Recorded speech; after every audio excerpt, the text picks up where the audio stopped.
Hi, my name's Shane. I use she and her pronouns, and this is the Between Jason Cordova's game of Victorian Monster Hunters. This session was organised as part of the Gauntlet gaming calendar. So the Gauntlet is an online community that plays and discusses a whole lot of indie games, story games, and OSR games. If you would like to find out more about the Gauntlet or come play with us, we would love that. Check out gauntlet-rpg.com. And I think that's all I will say by way of introduction. I'll ask the players now to introduce themselves, just going around the order that I can see you on my screen. So, Blake, do you want to go first? Just both you and your character, if that's all right. No worries. G'day, I'm Blake, him. I'm playing Helena Henbury, the vessel, who's like the psychic mystic person of the party. Yeah. Excellent. And Joel.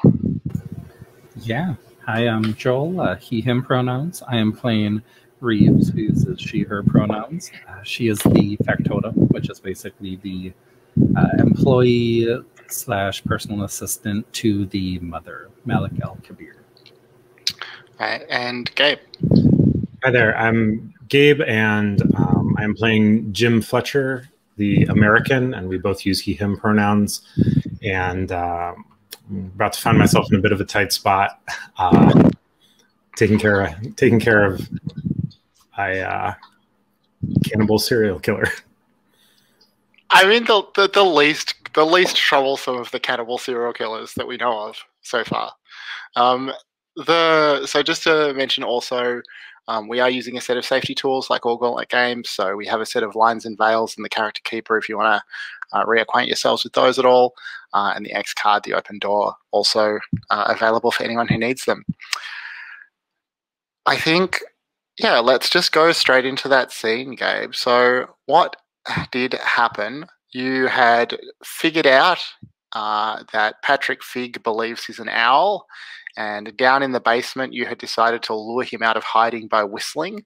And last time you were here, you rolled a mixed success on that. So how did it all play out? Yeah, so the hope here, and I believe, if I'm remembering correctly, our plan was to drag this this corpse we found out into the street, essentially luring Patrick Figg, who believes he's an owl, with a meal.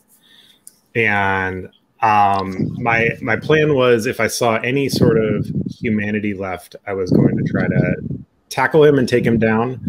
And if I did not, I was just going to shoot him with my trusty revolver. For the viewing audience, we should probably point out this is in broad daylight. Yes. in the streets of London. Streets of London. So my recollection is that you had decided that instead you would try and lure him out by whistling, and if that failed, you would move on to the corpse in the street. But it sounds like you did just move on to the corpse in the street. I'm going to go. And why wouldn't you? Yeah, direct path, straight ahead. All right.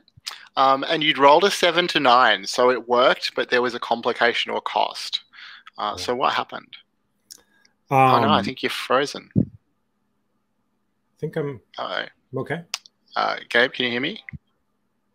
I can hear you fine. Have I frozen? Oh no. Nope. Everybody's moving and audible. Yeah. Yeah.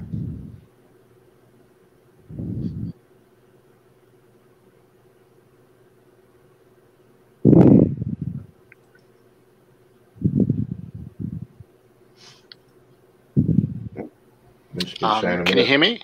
Yep.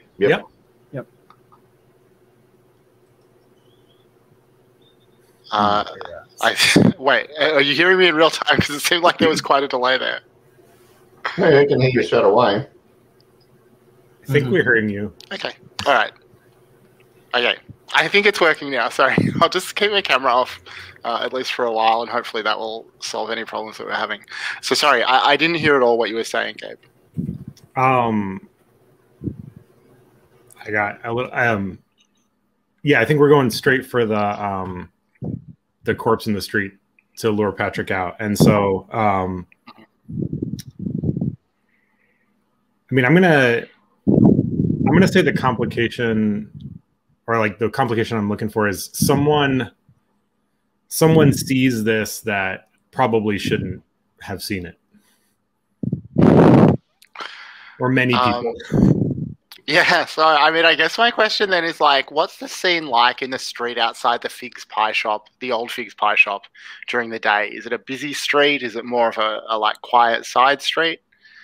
Yeah, I don't think we had much in terms of what neighborhood this was, but I know the pie shop is shut down, so probably not a lot of folks right in front of there. But I imagine there's, it's a city in the daytime. There's people. Okay. And so the complication is that the wrong person saw. I'm into that. Yeah. So do you want to describe like how it played out? Did you see that humanity in Patrick's eyes or not? Ooh.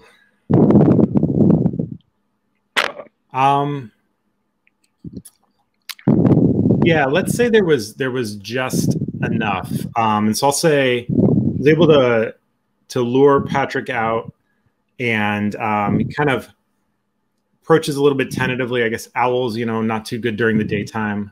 So maybe a little more tentative than he might be at night. And I will say that as he kind of went for the bait, he had this moment of hesitation, and I saw his eyes change. So instead I tackled him and subdued him that way without killing him. Nice.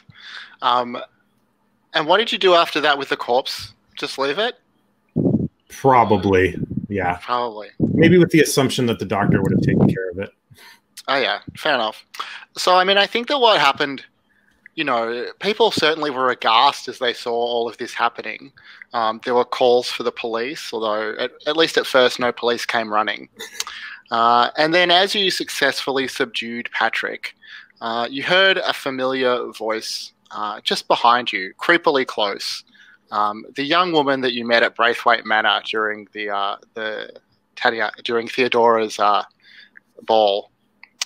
She says, "I see you are a skilled hunter, but it's cruel to let the prey survive like this," and gestures towards Patrick.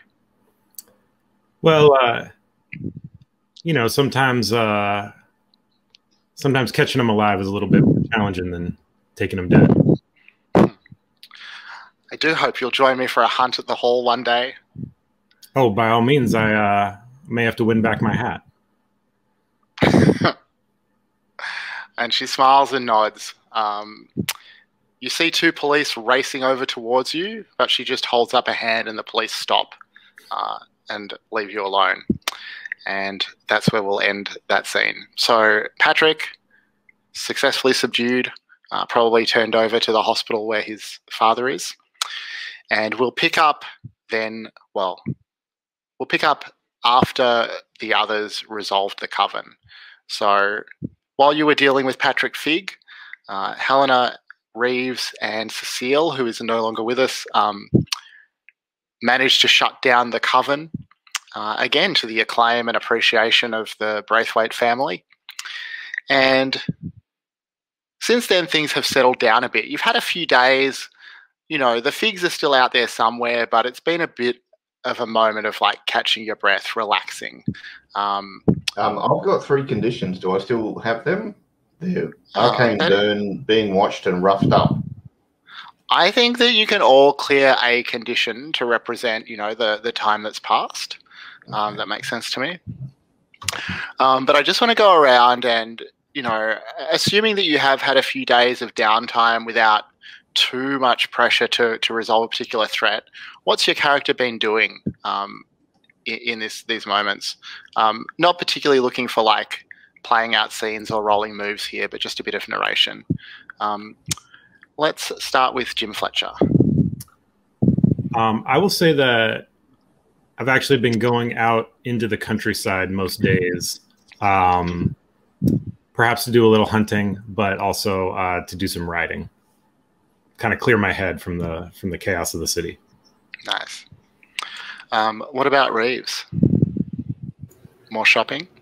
I think she definitely doing the daily maintenance of her great house and kind of keeping that all up, and probably where she would normally clean, or like the spots that Helena had put up the wards.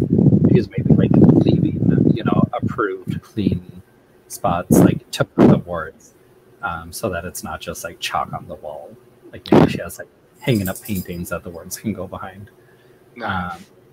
And then probably like after Helena helps her put up the wards, kind of says like that that one store you went to was rather nice, as like a little hint of like, let's do some shopping. And Helena. One of the days we'll go shopping and get some brandy and a nice outfit and stuff. It's probably a little bit more revealing than some of their other stuff, but I'm trying to get her to relax and chill out and stuff. And the other days she's just going to get baked. She's going to get completely wasted and just chill out. It's like she's earned it as far as she's concerned. So excellent. So we'll go into the dawn phase here. So the first thing is to collect rewards if a threat was resolved. I guess we didn't do that for the Coven last time. Sorry, now I just have to find the Coven threat because I didn't have it open. Yeah, we did. We did. Because I got a rosary from them. And, okay, yeah, you're right. All right. So maybe we've done our dawn phase already, but we'll just go through it quickly because it'll help get us off to a good start. So do you know if you answered your dawn questions? We must have gone through the whole dawn phase, right? Idiot. I'll give us familiar now. That's right. So we did answer dawn phase questions. Yeah, so the cat that has been hanging around the house for decades has decided it's up to its standards, and it's on its familiar now. It's probably more accurate. Mm-hmm. So this is a Persian cat called Xerxes. What, like mechanically in the game, what can Xerxes do? So it says draw things to you. I don't know whether that means like psychically or it physically annoys something and runs back towards you or what, but I'm happy for both. Yeah, I guess we'll find out. All right, so so we'll start with the day phase then, but if anybody does want to change their dawn questions, this would be a good time to do that if you want to pick up something different. And then I will present the new threat that you have to deal with, as well as the figs. And I'm just going to catch up and do my dawn questions. Yeah, please. Since I didn't, based on what I just did. So yeah, right. that makes sense.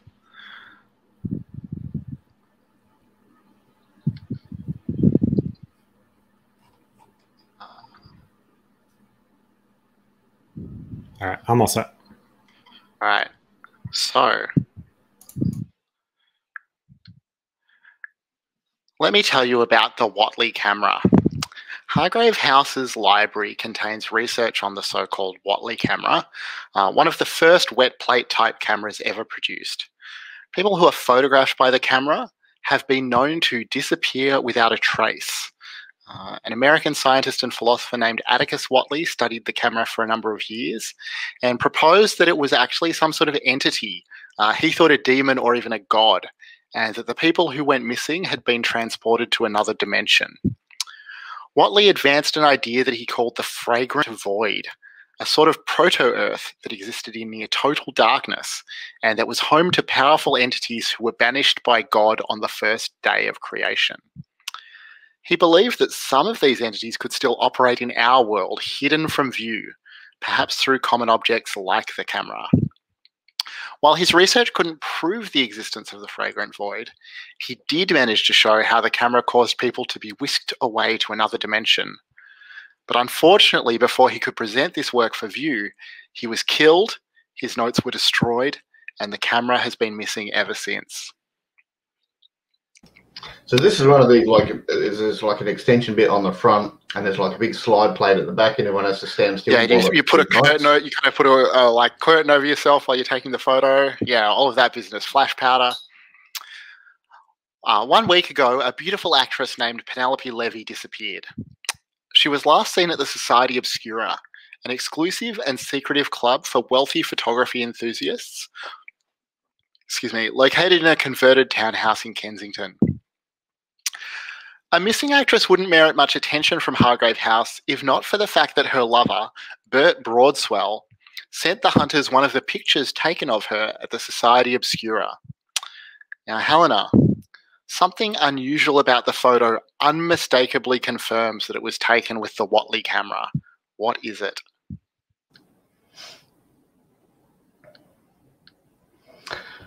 I'm thinking in the shot they're in a room with two windows, and in one outside one window it's like a starry night, and outside the other window it's like a day morning. So it's like it's as if the shot has captured this other dimension seeping in on this, Nice thing. All right. Oh, so let me just see. So I'm just copying the questions and opportunities into the threats tab. If you want to have a look over there, it's a complexity 8 mystery or question. The question is, what circumstances will cause someone photographed by the camera to disappear? So how does this effect work? And there are 2 opportunities that are unlocked when you answer that question. So 2 different ways that you can resolve the threat once you've answered it. One is to reverse the process and bring Penelope Levy back to this world. The second is to use the camera to transport yourself to the Fragrant Void and make contact with the entity there. If you do that, you gain access to a custom move called Voidwalker, and essentially that will mean that in the future you can travel to the Fragrant Void and get insight from the entities that live there. Although, of course, there will be some risks associated with doing that. There is no special mask for this threat. So just the masks that you ordinarily have access to, as well as the one for Figg's Pigs, which is still unused, I think. So, what will you do? Well, I guess we'll sort of discuss things over breakfast. We'll fill in Jim on sort of how we went against the Coven.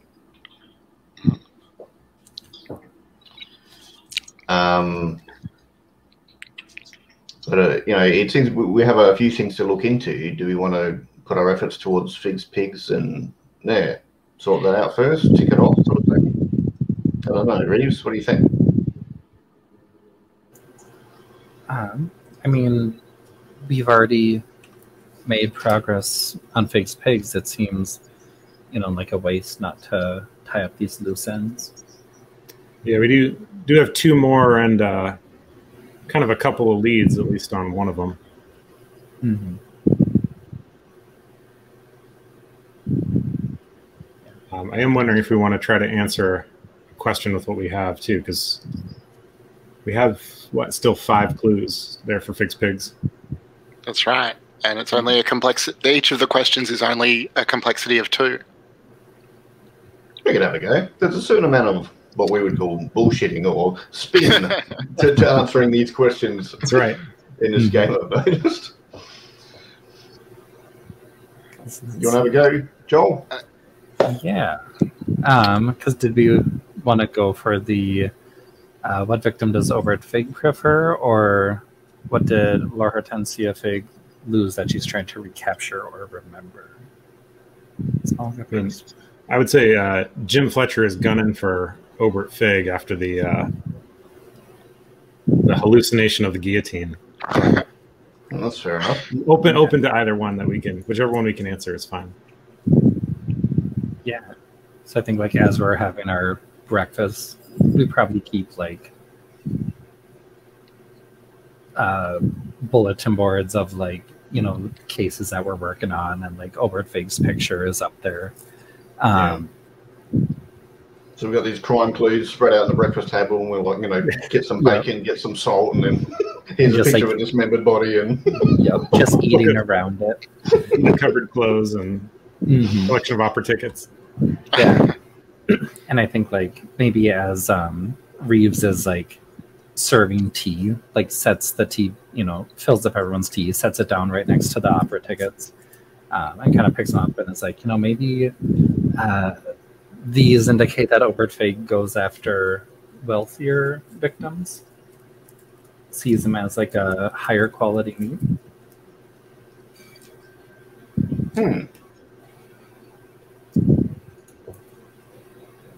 What else we got? I think we had said something before. We talked this idea of dried marmalade and kind of infusing the victims with marmalade, and need to kind of sweeten them up. Mm-hmm. So there's something wrong with them, perhaps. Mm-hmm. That's true. What might the marmalade cover up? Yeah. The smell of consumption?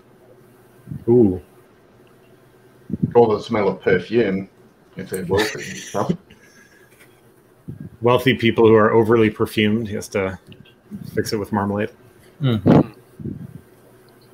It says Figg family had purchased very specific cuts of meat, so that does kind of lean into they want specific targets, not just anybody will do, chuck them into the pile. Mm-hmm.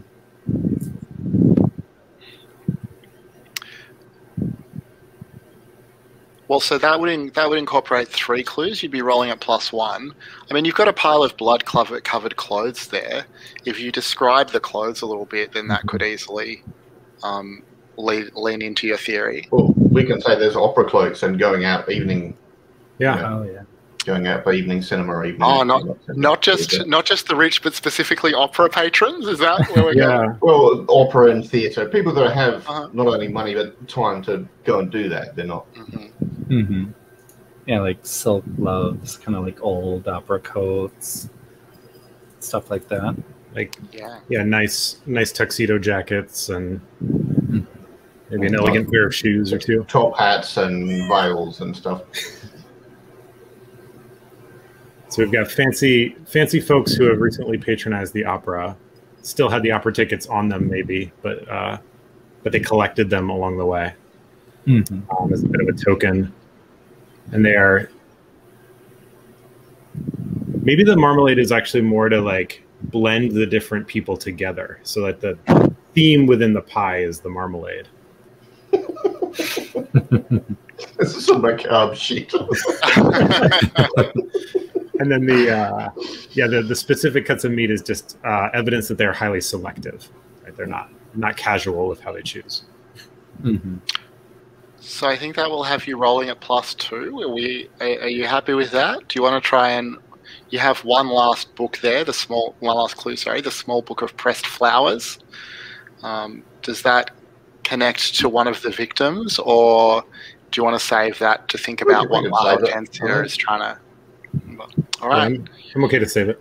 Mm-hmm. Well, does somebody want to roll at +2 then? I kind of think Jim should. He's been taking the lead on this. Okay.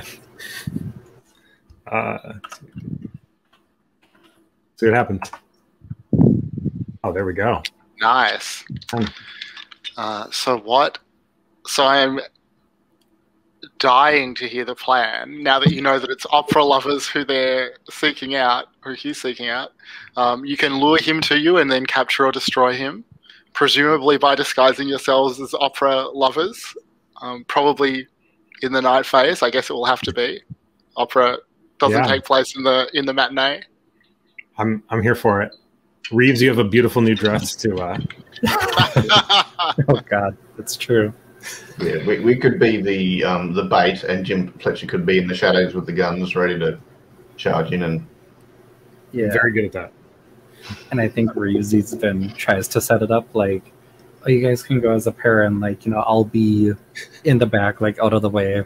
And someone says like, oh, you got a new dress. She's like, God damn it, that's true. Yeah, you gotta show off that dress to all these London society folk who don't pay you no mind. If it is for the good of the job, then so be it. Just kind of like gritting her teeth a little bit at that. Whatever excuse you need there. If it gets damaged, I'll promise we'll get you another one. All right. So that sets you up for what you want to do tonight. But what will you do for the rest of the day? Do you want to look some more into La Hortensia? Or do you want to investigate the Watley camera? Some of you probably want to trigger the vulnerable move. And again, a reminder that Miss Reeves will need one of you to invite her. She can't invite you. Oh, I think I kind of like the idea of investigating La Hortensia. Hopefully, like, have a little back-to-back, Yeah. Wrap this up with a nice little bow thing. do we know where that person is, or I do not. No, she's the mother of the Figg family.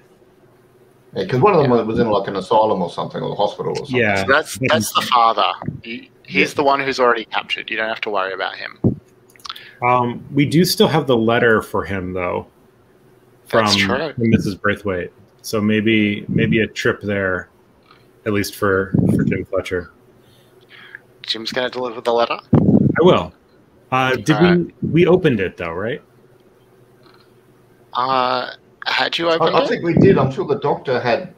I'm remembering the scene with the Dr. Malik saying, "This is how we open things when we need to make sure people are okay and stuff." Yeah, and is that not where we got the book of pressed flowers? Did that come from the letter? That's my recollection. Think so. Yeah. Okay. That sounds right. Great. So yeah, I'm going to go pay Titus a visit and deliver the letter if anyone would like to join me or do their own thing. What is Reeves thinking? You've been to the hospital before. You want to go back?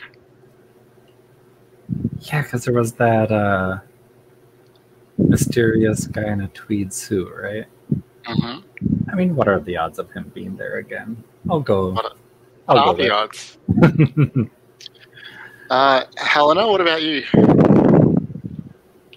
You going to join them, or what? Would you do something else? See them heading, ready to head off together, and no, I'm going to go shopping. It's fine. She's a bit jealous. And will Helena just spend the afternoon shopping, or after they leave, what are you thinking of doing? You know what? I think she might do a little bit of shopping and then just sort of read. Nice. Just read back at home. So I also just want to flag, I don't think you've used this move since the first mystery, Blake, but in the St. James Street Ghost, you unlocked the move Old Bones, and you can see that in the Moves reference tab. But you do, because you have the Cosmic Passage marked, you're the only one who can use it, and that lets you sort of tune into a building's architecture. So there might be something there if you wanted to do the hospital or the Figg pie shop, although going there alone hasn't always been the smartest move to date. No, I like that idea. I'll go. Yeah, I've forgotten about that. So yeah, I'll go to the pie shop and do that. All right. No one's going to be there, so yeah. Just as a point, I also have the Cosmic Passage. Oh, cool. Sorry, I didn't realize. But all right, let's start then at the hospital.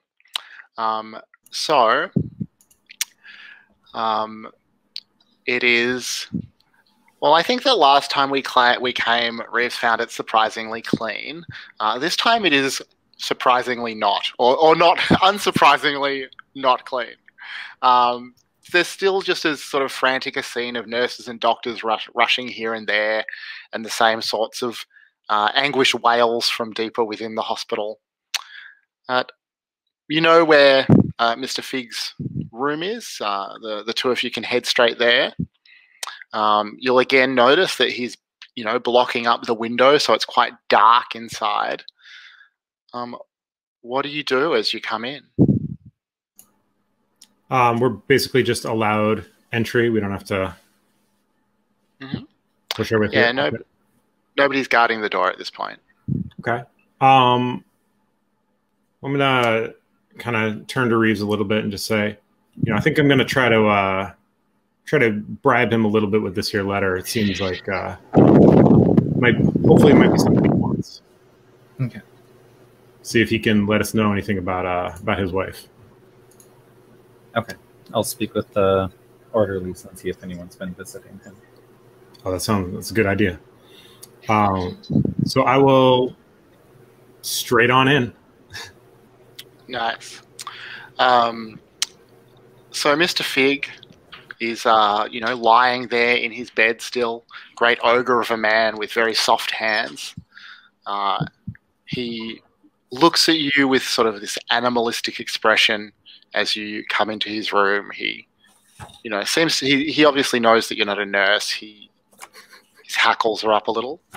What do you do? Yeah, I'm just gonna kind of grandly from my coat with a lot of fringe on it. Now, Mr. Figg, I got a special delivery for you here from somebody who really, really wanted you to get this letter, and I would want to make sure you get it. I'm going to need something in return, if you don't mind. You see his kind of like his nose is kind of twitching. He's trying to get the scent of what's going on here.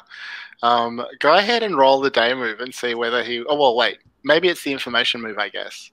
Whether you can produce some information, a clue by... I was going to... Yeah, the thought was if he was resistant, I would say who the letter's from to kind of encourage him that he may want it more. Yeah, so he definitely wants it. You can sense that. He's like reaching out for it. But when you get a clue or not, I guess, is the real question here. So I think the information move. Great. So hopefully with presence, trying to convince him to sweet talk him. Yeah. All right. I'll just roll it. A 12. Oh, nice. Very nice. Perfect. All right. We'll come back to that scene. But let me just make a note. Miss Reeves, you said you were going to talk to one of the orderlies? Yeah. Like, I think when he goes in, she kind of, like, veers off to the head nurse's station on his floor. Mm-hmm. And what do you say to the head nurse?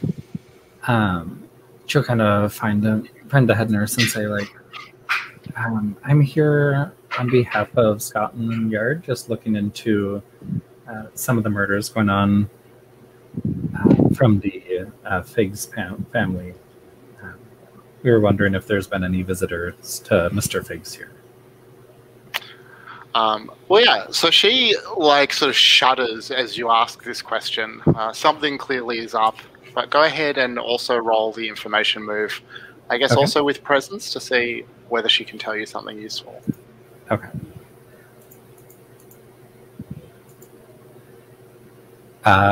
Double sixes. Oh my god! All the 12s.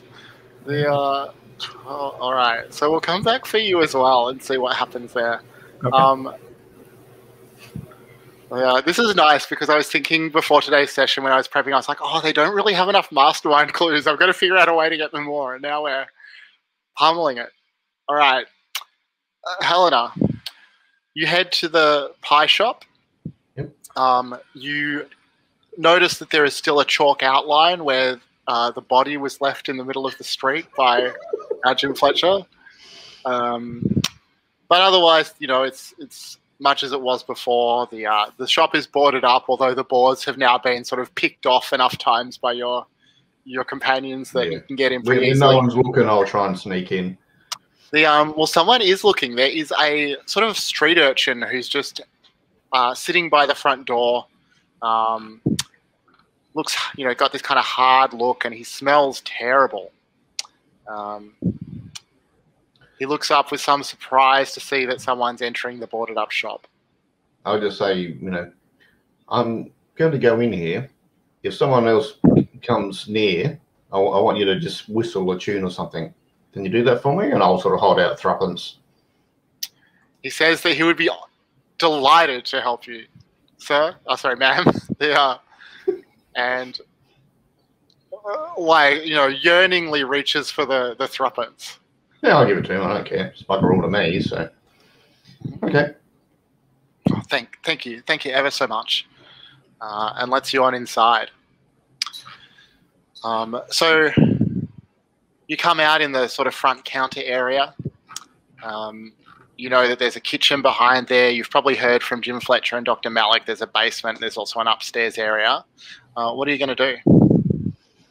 I'm going to go into the basement because that's where I think the killing would be done.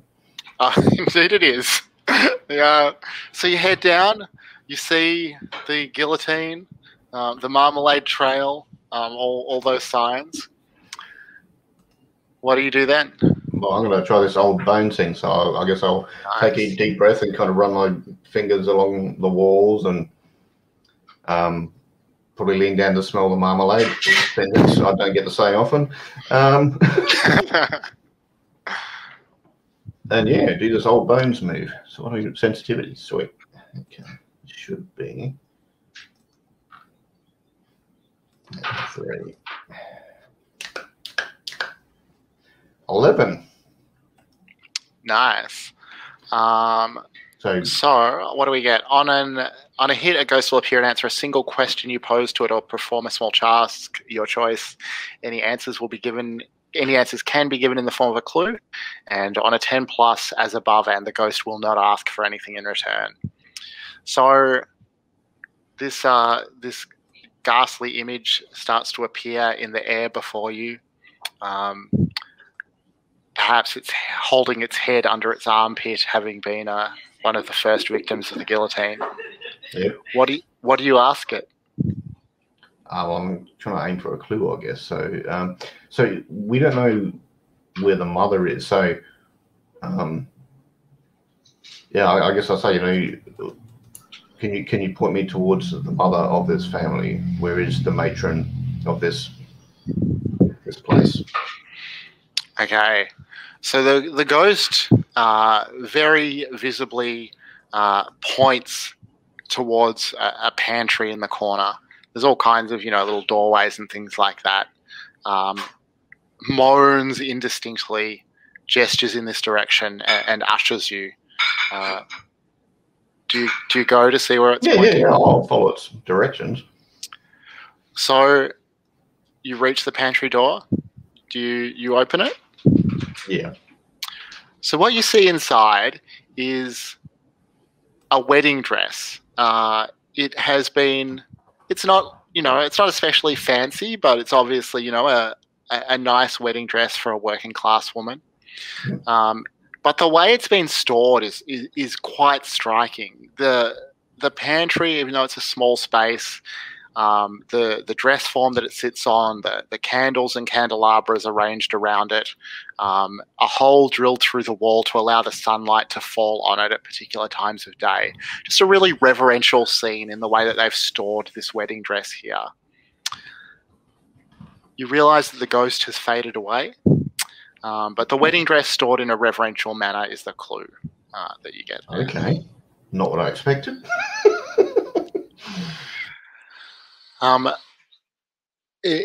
Do you want to do anything else while you're at the pie shop, or will you head off from there? I was wondering if I could do my rites of salt and smoke, and I can use this wedding dress as like sympathetic magic. Okay, that sounds cool. Let's have a look. It says observe another place or time, so I'm going to try and look for where she is, like scry where she is. And okay. But you can click back to them if you want. Well, I'd like to get you to roll it first. So tell us about what happened specifically. What does it look like? Yeah, there's probably blood around somewhere, so I can use that as part of the ritual. I'll set up a pentagram, and I think about the pies and the bakery and the mother. We would have seen a picture or something, and I'm sort of holding, and that's not my dress. Screw it. I can put the blood and the meat over the wedding dress, and then light up the candles. And I'm just trying to close my eyes and let the smell take me to a vision of her, sort of thing. Nice. Well, go ahead and roll. Sensitivity as well. Okay, cool. 13. 13. Do you get a bonus on a 12 plus for that move? You can unmark Cosmic Passage. Already done that. Oh, yeah. So yeah. All right. So we'll come back and see what you get there. But let's go back to Mr. Figg. So you wanted him to offer you something in exchange for the letter that you're holding out. Yeah, and I'll be kind of explicit, like, Mr. Figg, if you help me find your wife, you all have done some terrible things, and you're gonna have to pay for that. But if you help me find her and you help me find her right, we should be able to bring her in, and we'll get you some help, and you can all be a family again. He sort of takes this in. He nods. He starts to laugh a little, and then he starts to sing his little song. Sing a song of three figs, the apples of my eye. But as he sings so discordantly, he reaches down under the hospital bed sheet, and he draws something out and he offers it to you. You can't see quite what it is that he has in his hand, but the gesture is clear. He will exchange what he's holding for what you're holding. So I'm gonna kind of hold up the letter and be like, we'll do it at the same time then. He reaches out and puts his hand on the letter and reaches out so that you can, and then you exchange. Great. And he quickly whips open the envelope. He takes out the book. He inhales deeply. He seems very happy with what he's gotten. And he gestures at you as if he's encouraging you also to sniff deeply on what he's handed to you. And you see that it is a carefully folded bundle of long blonde hair, which is itself a clue. Oof. So you also have a mastermind clue coming. I'm just going to hold the mastermind clues until a kind of appropriate spot in the narrative to deliver them. That's okay. Just as one little bit of flavor, and whether it works or not is up to you. I don't really care. Mm-hmm. I want to say, Mr. Figg here, you seem to know the Braithwaites a little bit. I'm wondering, do you know her daughter's name? He chuckles again and just starts to sing his song. Fair enough.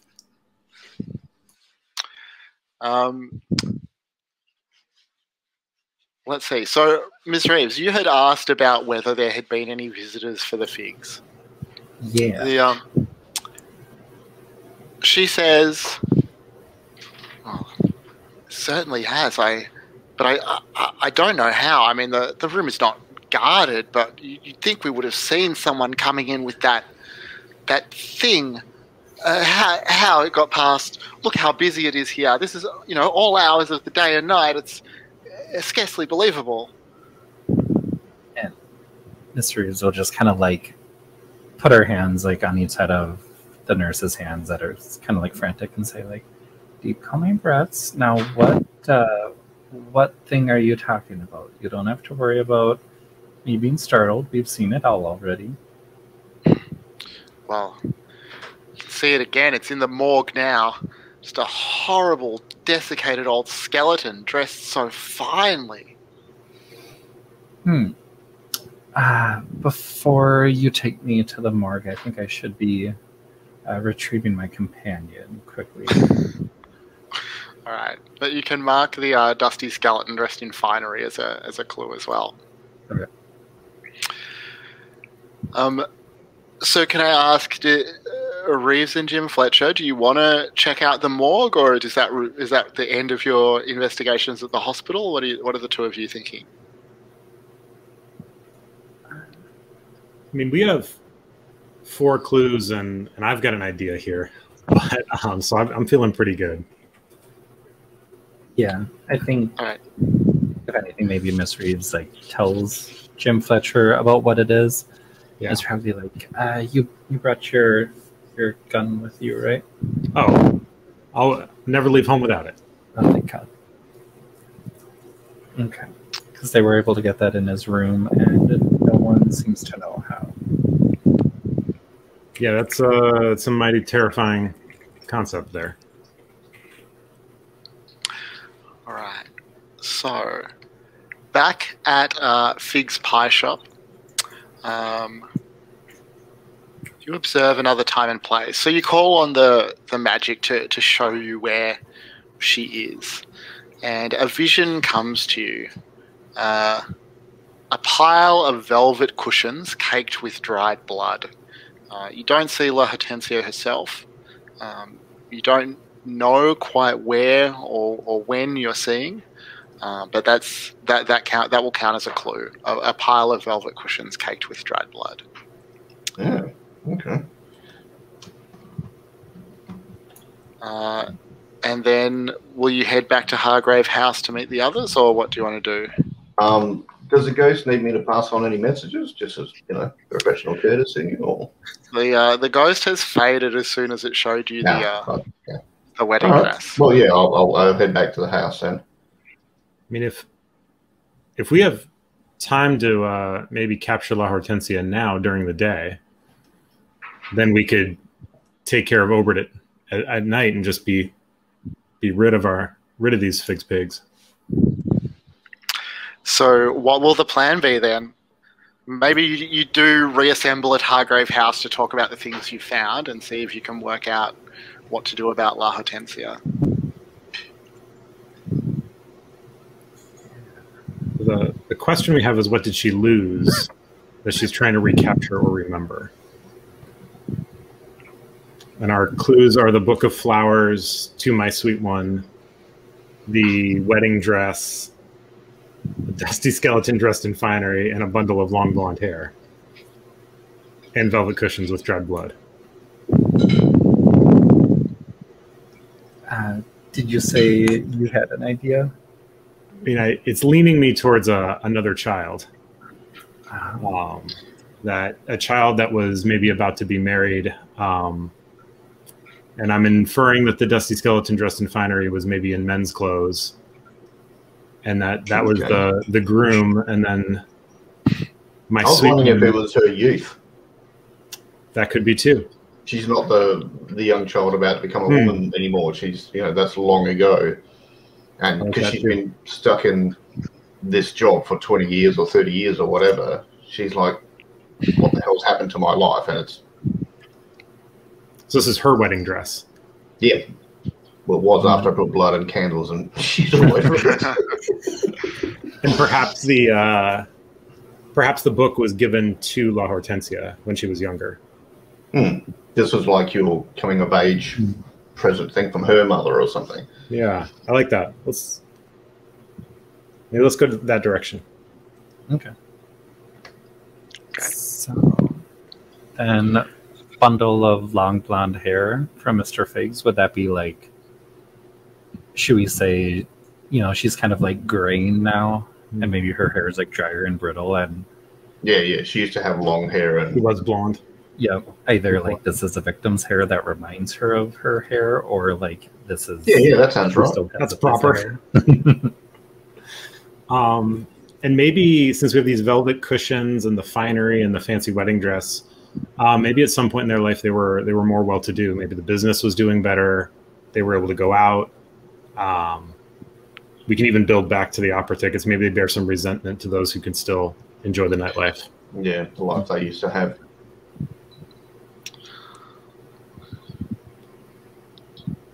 Let's see, I think The poor cannibals really had a hard time. they're the true victims here. Lost their way of life. Yeah.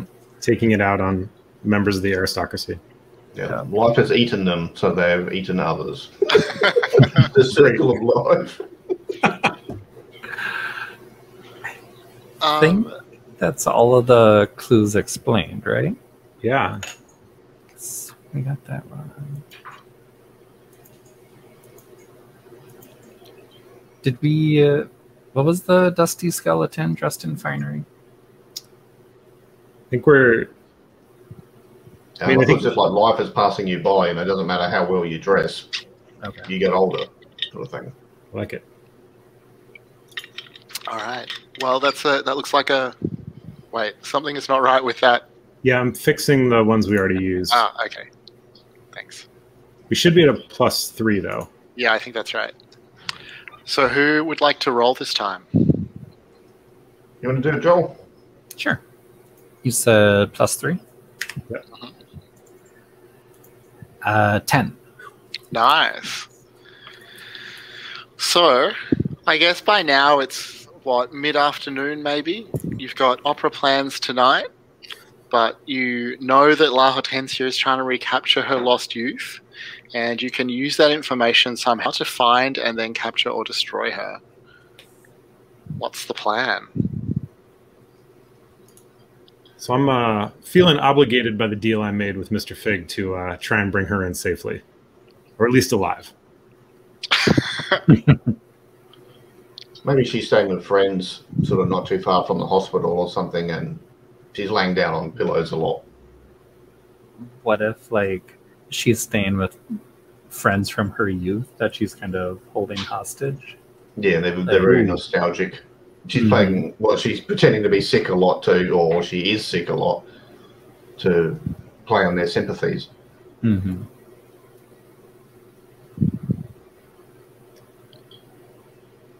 Do we need more than that, Shane? Well, so you figure out some friends that she's staying with, like in the wealthier part of London. Is that the idea? Yeah, maybe there's a note from a friend in the Book of Flowers or something like that. Sure. And what's the plan? Just to rock up at the house and then see what happens, or And that's Jim Fletcher's anything more complicated than that? Yeah, well, we can go be, your husband needs you. We can help you get your family back together and stuff. Yeah, I mean, I will happily lie to her to get her out of the house. Sure. Okay. Just bear with me for a sec. Oh yeah, we can let her know that her husband gave us this lock of hair as a symbol that he wants us to bring her by, collect her. Yeah. Oh wait, like, you can trust us. Look what we have. Exactly. He's vouching. He's vouching for us with the lock of hair. Mm-hmm. Sounds to reason. All right. So let's see. You arrive at this, quite lovely old home. Rich jewel tones and neatly dressed servants sort of puttering around. An elegantly dressed gentleman with a cane and a kind of event mustache answers the door. What do you say to him? Reeves, with her kind of like elegantly dressed and also with a cane, like steps up and is like, let's see, how would we normally introduce ourselves? Our party is with Hargrave House. We're here to speak with the family of the household. I'll see if they're available. And before too long, you're ushered in to speak to the master of the house. He says, look, I find Hargrave House very fascinating, but I can't really imagine what all business you could have here.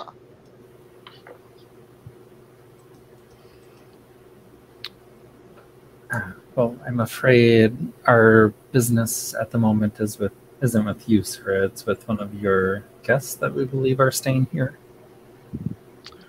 Sort of visibly, surprised that you would say that. Maybe a little bit of a recoil. He coughs nervously.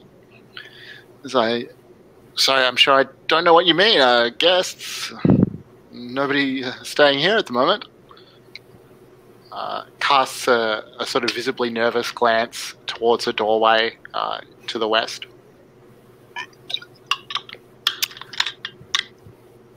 Let's see. And I think Reeves will kind of do her tried and true, like,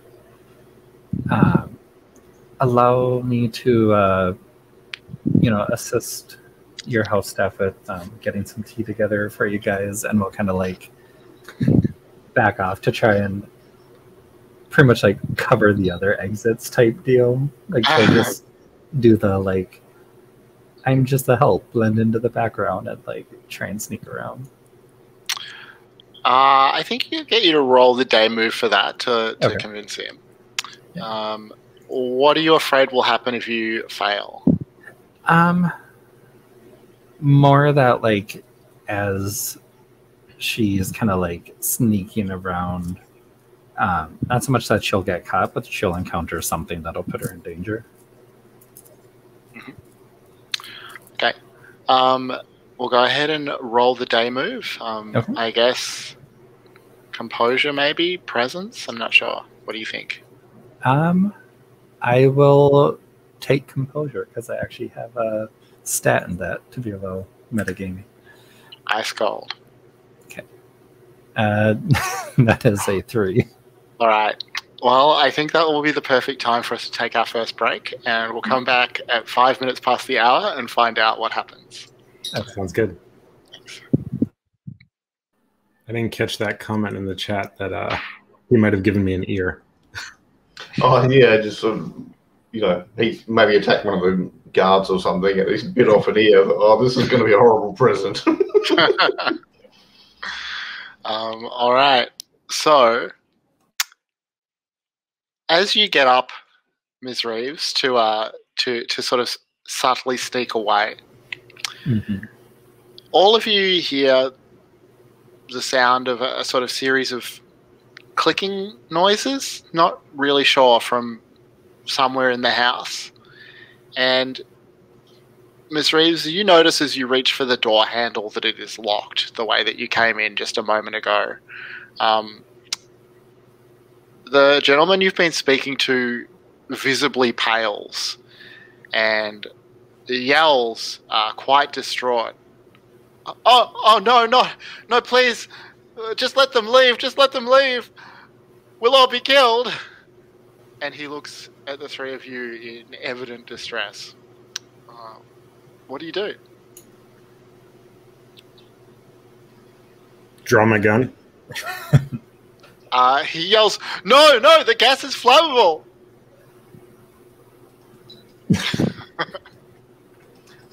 I'll say, please. I'll say, what's her name?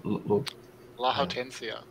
La Hortensia. I'll say, your husband needs you. We're here to help. Please. He even gave us something to prove we came from him. Yeah, and with that, I'll pull out the lock of long blonde hair. Yeah, no, we took a trip to go visit him, and he wants to see you real bad. You hear a woman's voice echoing from somewhere outside the room that you're in. She says, "You already took away one of my boys.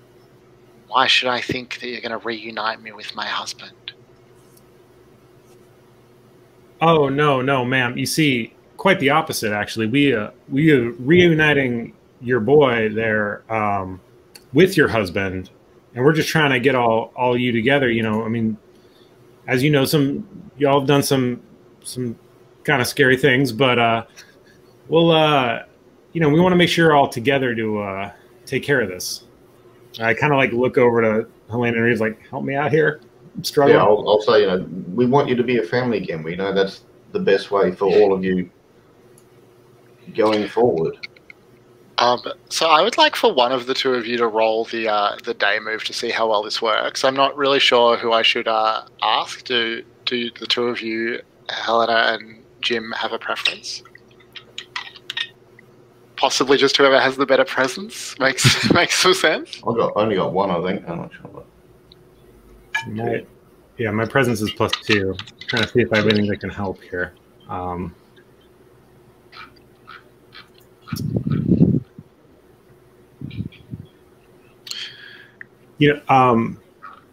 got nothing here. I've got a rosary from the coven, so I can sort of have that in my hand as if, I believe in faith and redemption and that sort of rubbish. Better notes from the coven. Do you want to try that? Yeah, the gas is odorless, but it's starting to make you feel a little disoriented, so you need to act fast. Yeah, go for it with the rosary. All right, so +1.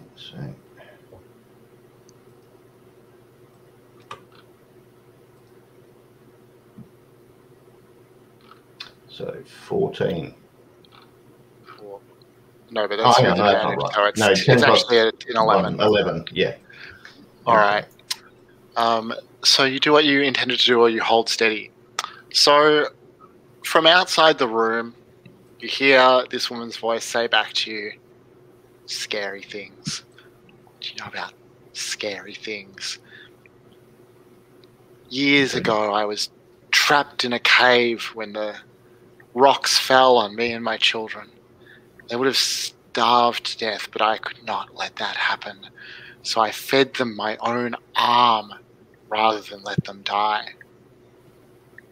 Would you do the same for your loved ones?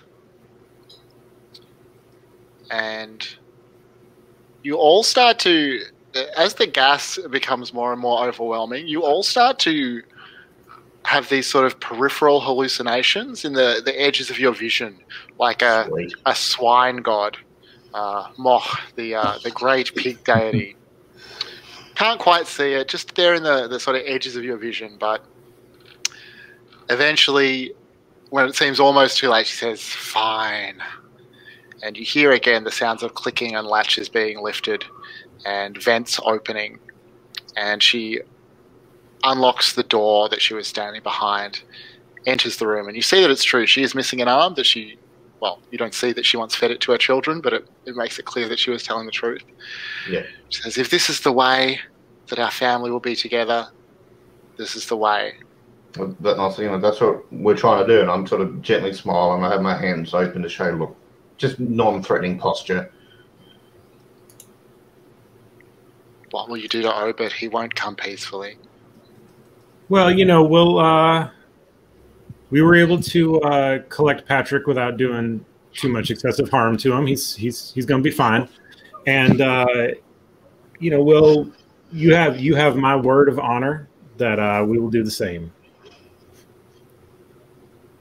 I mean, I will. You know, I have to say, you know, I once had this situation back home where I'm going to try to persuade her to come with us now, using tall tales, where, you know, I was in a bit of a situation where myself and two other gentlemen all had guns trained on each other, you know, one each way. We call that a Mexican standoff where I come from. And, you know, I had to talk them both down because neither one of them was going to get away.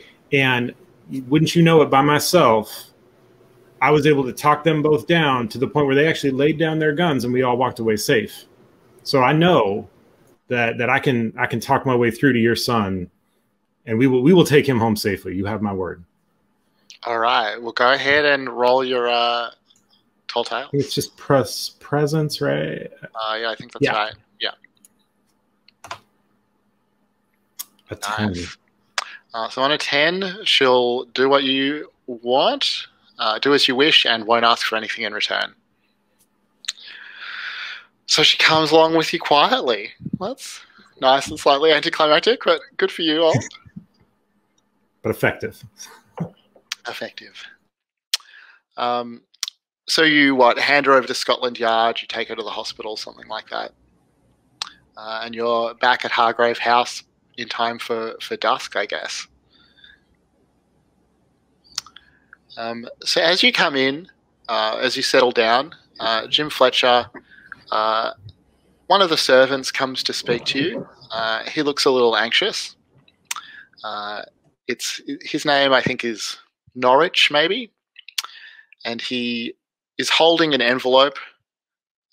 He's holding like a visiting card. He says, this invitation came for you. And his hand almost shakes as he holds it out to you. He's clearly very nervous or upset about something. But you see it's an invitation from T. Braithwaite of Braithwaite Manor to come and join her on the hunt 2 days from now. Wow. Now, you don't have to be scared of a little piece of paper there. I can't even remember his name already. It was perfect. Maybe Jim doesn't remember his name either. But thank you very much for taking that note for me. Appreciate it. I kind of slap him on the back a little too hard. He says, "Sir, you can't be considering going. You know what they say about her hunts, the prey that she pursues." No. What do they say? Tatiana Braithwaite hunts humans. Oh. Shoot. I've hunted a couple humans in my time, too. Oh. Give him a wink. All right. Well, rumors that Tatiana Braithwaite hunts humans is your mastermind clue. Love it. From earlier. So let's have a dusk phase. Sorry, is there anything else that anyone wants to do before we get to the dusk phase?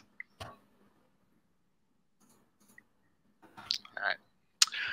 So first up, we resolve any playbook moves that are resolved during the dusk phase. So I think it's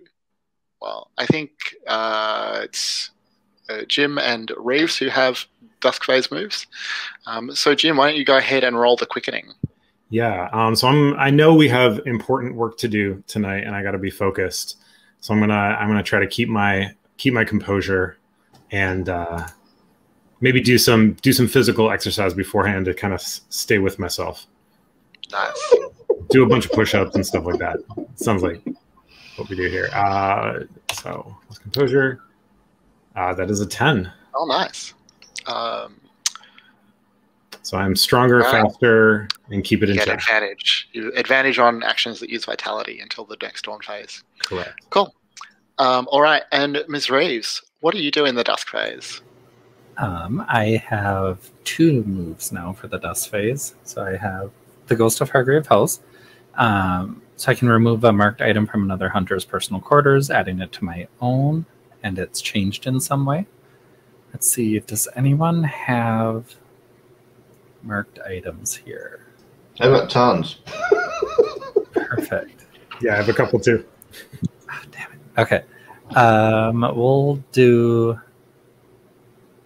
We will do the rosary from Helena. Like, I think if anything, we'll go for the old standard. Like, the cross on the rosary is inverted now. That's kind of how she finds it. But the weird thing is, like, it's not like something broke a hole in the bottom of the rosary and hung itself. It's like it was always forged that way. That's wonderful. Yeah, nothing too creepy. And then I also have day work. You spend most days caring for Hargrave House, tidying up, managing accounts, etc., etc. So I can either learn something interesting about an active threat, ask the keeper any questions you like, they will answer truthfully and completely, or in the form of a clue, their choice. Or you find something of use in the house, say what it is, and give it to another hunter. They add it to their personal quarters. So if it works for Helena, I think like this looks like Reeves is like going about all the stuff that she has to do at Hargrave's house and is like answering calls, tidying stuff up, like trying to actually get stuff done. And Helena's following her around with like outfit ideas and like makeup and trying to like help her get ready for the ball. And yeah, because she had a scar, so I sort of help cover that up. Mm-hmm. And also, when this needs slightly skimpy outfit, here's where you can put a dagger. Here's another place you can put a dagger, just in case you can defend yourself. Yeah. Yep.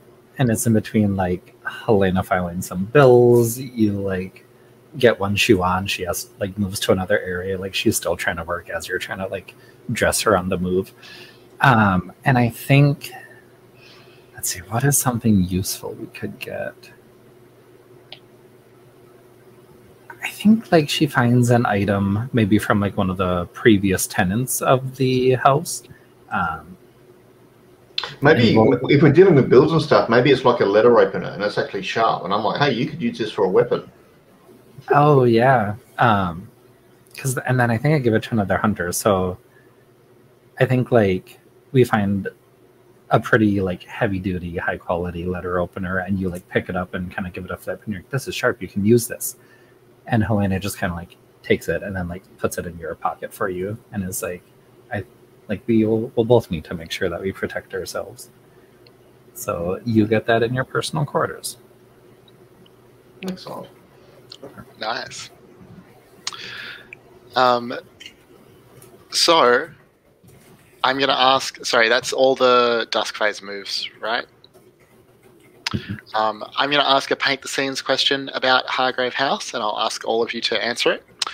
Today, you're going to spend the dusk phase in the conservatory. There was a former hunter in residence at Hargrave House who turned out to be the legendary killer Roger the Reaver. This was his favourite room. Looking around, how do you know that this was Roger the Reaver's favourite room at Hargrave House?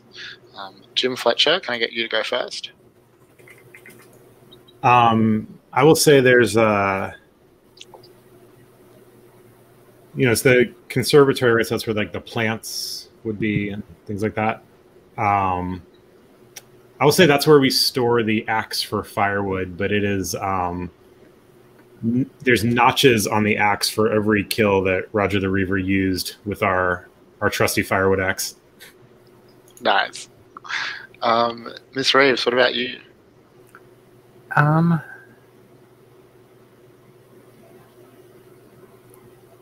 think like there are really heavy duty rubber gloves that he would use to like dispose of bodies and stuff that we use instead for like gardening, and like Reeves will use them for like heavy duty cleaning. Like she'll bring stuff out here with like the really strong disinfectants, and just never really thought of like some of the stains that have kind of like made their way onto the gloves, and they probably have like his initials on the inside. Nice. And Helena, what about you? Sorry, I'm just thinking that maybe he actually met Reeves when she first came to the house and that, and so he willed them to her because she was the only one he liked or something. Let's have a look. Maybe there's like charcoal occasionally in like the cracks in the floor, because after he killed people, he would do like a charcoal sketch of the murder scene, because it was just replaying in his head, and that was the only way he could stop thinking about it, is to express himself artistically. And so he would have charcoal on his fingers and drop it all over the floor. Nice. All right.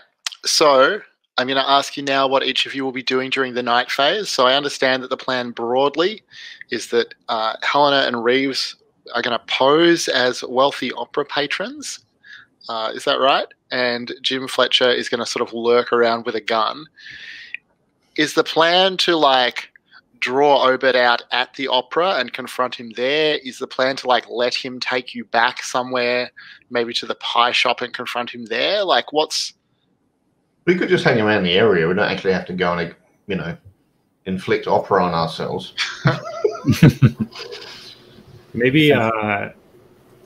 Maybe towards the end of the opera, like hang out in the area as like it's letting out and like people are leaving. Mm-hmm. Yeah, and then like lure him to a like side alley type thing. Yeah. Unless Reeves really wants to go, I don't know if she's been to opera, maybe. She'd go. And I think at that, she just kind of like gives a very vague, like I've had enough opera in my life. Okay. All right. All right. Well, I will then introduce the unseen. So the unseen today, or for tonight, is going to be a show at Tavistock Hall. So that starts at G31 if you want to look at it in the London at Night tab. So Tavistock Hall was one of the earliest custom-built music halls in London. While the business started as a pub with a sideline and entertainers, they commissioned a space specifically for performances. The clientele sit at tables cabaret style and can drink and eat while watching a variety show. It is an affordable luxury for London's working class, and the crowd at Tavistock's is already lively as the show begins. So I will get Jim Fletcher to read that first prompt, the paint the scene question, and then I'll ask each of you in turn to answer it. Sure. So the audience make their way to their seats as the orchestra begins playing. Describe one of the audience members and how we can tell they have been looking forward to this evening. Do you want to answer it first? Sure. So we see a man who's there by himself in maybe his mid to early 20s, and he just keeps kind of adjusting all of his finery. He's overdressed for the occasion. This is like a concert hall, but he's dressed like he's going to the opera or going to the theater. So he has on his full tux, and he keeps kind of adjusting his bow tie and like making sure his like the line of his shirt is exactly straight, and kind of adjusting his pocket square, and just is very sort of excited energy, but trying to make sure everything is just exactly perfect. Nice. Ms. Reeves? Yeah, I think there's a younger couple there, and kind of focusing on the gentleman. He's younger, kind of very naive about a lot of stuff, but like very eager. Like he's very quick to like pull out the chair for the lady, kind of wringing his hand and like nervousness and stuff, and like sits down and kind of readjusts the like silverware, maybe like the drinking glass, and is just kind of like fidgeting a lot, asking if she's having fun a little too many times, and is just very like endearing and nervous and like excited about the event. Nice. And Helena? I think there's a trio of young sailors that have just gotten back today from their first voyage. They've got their paycheck or the equivalent thereof, and yeah, while they're in between shows, they're doing like a bawdy sailing song together, and they've obviously been drinking before the show, and yeah. Nice. All right. So the opera is letting out. Jim Fletcher, how are you concealing yourself? Yeah, so I have left my trademark fringe coat at home. Oh my God. I know, I'm crushed. And I will say I've kind of pilfered through Hargrave House's. I imagine Reeves has some like clothes that need repair kind of section. Pulled out a more tattered coat, and certainly haven't shaved. Well, Jim Fletcher doesn't shave that often anyway. And I'm going to kind of pretend that I'm like a drunk or a vagrant. Jesus. So just like trying to stay in the area. I'm not trying to like physically hide so much as blend in with just kind of the riffraff, maybe even ask the occasional patron for a coin or two. Just really ham it up. All right. Well, let's go ahead and roll the night move for that. So what are you afraid will happen if you fail? I'm going to say that while I'm trying really hard to nurse this bottle of liquor, I will overindulge in my impatience and become intoxicated. How is it worse than you fear? Well, I mean, if you're too drunk to intervene, then Obert is going to take away at least one of your companions. That's terrible. Yeah. All right. So go ahead and roll. Seems like composure to me. Okay. I was hoping for Vitali physical kind of. No, it's composure. Lying on the ground, pretending to be a vagrant. I'm just not seeing it. Yeah, I got it. All right. Ooh. All right. So we'll come back and see how that goes. Miss Reeves and Helena, so you're, as I understand it, sort of milling around with the crowd as it starts to disperse in the foyer of the opera house. People have mostly left now. There's still people chattering and things like that. What are you doing to try and attract Obert's attention? I don't know, probably just look like we're comfortable in these surroundings, so we'll adjust our hair and our gloves and our boots and stuff, and just don't seem concerned or in a hurry. Yeah, like I assume Reeves is probably looking like very awkward about it all, and is trying her best to look like all the higher society types that she's ever like waited on before. So she's probably very exaggeratedly like requesting a drink from a nearby waiter, maybe like complaining about the drink and asking for a new one, that sort of thing, kind of going full like high society Karen on like the opera workers there. Nice. All the shit you suffered from in the past. Yeah. It probably starts out as like trying to do a ruse, and then she just gets a little bit too into it. So I guess maybe while she's a bit absorbed in that, Helena, a thin, tall man, a kind of oily smile, steps up beside you and starts to make conversation. I guess you probably have at least heard a description of Obert, and you're pretty sure this is him, although he has, traded his trademark bloody apron for some, finer opera clothes, some nice gloves, things like that. He asks you how you found the performance tonight. Oh, I'll say, it's a little boring. It's not as good as some of the ones I've seen before, and I'll take my gloves off, and that's like the signal to Jim that I reckon this is it. Because it's cold, so I wouldn't normally take my gloves off. So, all right. So, okay, let's see. So he's going to suggest to you that he knows a fine little coffee shop near here where you might be able to talk about some of the finer performances that you have seen in the past. Oh, that would be delightful. I'll smile and, give friendly eye contact and show a lot of neck and stuff. I'm confident Jim's got my back. All right.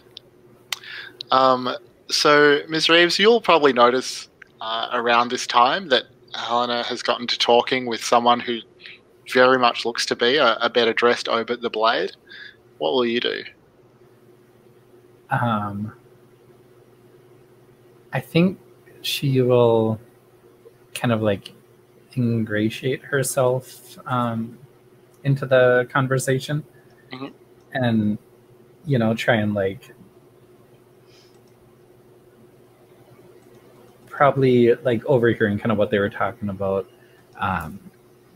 Just kind of like lean on Helena's shoulder and say like, oh yes, darling, we've seen so many operas in our time.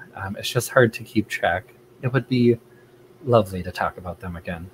Yeah, I'll say this is, Reeves, an old friend. She must join us. It's such a lovely night. And he looks at you and he says, he looks a little concerned at first, but then as the smile spreads across his face again, he's, that would be wonderful. I've never spoken to two women at the same time before. I don't doubt that, but okay. Yeah, we'll go with him. And he'll lead you away. So let's go back to the unseen, and we'll have our second prompt there. Ms. Reeves, could I get you to read and answer that question? Yeah. Parson Clap is a larger-than-life caricature of a rural clergyman performed by a male impersonator and a comical bit with jokes and bawdy songs. How does the act poke fun at the establishment? I think, like, there's... So I think he has, like, a big bit of kind of the whole, like, holy in the streets, like, talking about, like, how you should do the right thing and stuff. And then he kind of, like, does a 180 and takes off some of his, like, finer, clergyman attire. And he's got kind of, like, a booze glass and, like, some gambling dice and stuff, and sings, like, a bawdy song about, like, but God can see behind closed doors type thing. And then does, like, another 180 about, like, how it's good to be proper. And every time he, like, puts on a, I don't think it's called an abbot, but, like, puts on vestments of a clergy. And then when he, like, does the 180, he takes them off quickly and, like, pulls out some type of vice. All right.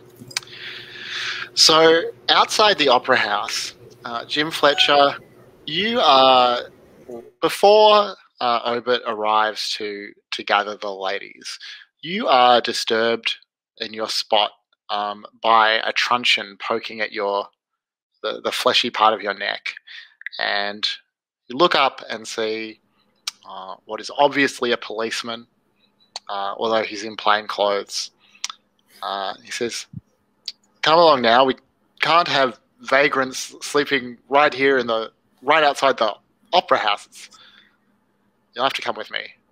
Oh no, I couldn't do that, sir. I've got got an important business to take care of.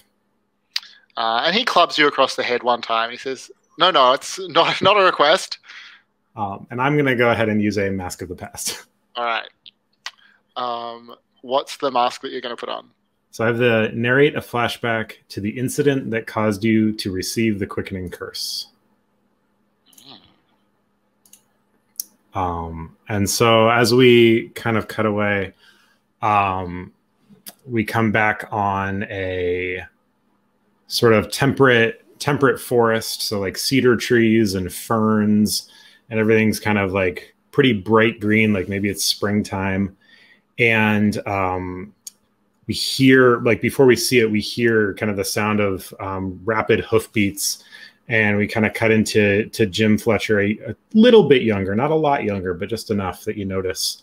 A younger Jim Fletcher, just big, cheesy grin on his face, but really focused, riding through the trees, almost like Return of the Jedi chase scene in the forest, right? But on a horse, and then we kind of can see like flashes of like dark brown fur, and he seems to be like chasing down a bear. And he gets thrown from his horse, and the bear looms over him as he is injured. And we get this kind of cut to black of the bear tackling him. And then as it kind of comes back up from the black, we just see a pair of feet, bare feet, someone else's feet, not Jim Fletcher's, standing kind of from his eye line. And you just hear a woman's voice say, "Honey, we're not done with you yet. You're going to have a real bad headache when you wake up, but I think you'll be all right." And then as it kind of comes up into evening, we see Jim's first transformation as he turns into this bear man. All right. So that, of course, brings you up to a 7 to 9. So you do it or hold steady, but there's a complication or cost. So I think that you just have to move, right? Like you see this cop coming, you have to avoid him, and you do. So you're still, positioned to watch the Opera House to see these guys as they come out. But you're going to pick up the condition, the usual suspect. My intention is that indicates the cops are kind of like suspicious. They're looking for you. Good. And you see, not too long after that, you see your two friends come out. For a moment, you don't recognize the gentleman with them, but then you realize it is Obert again. What do you do?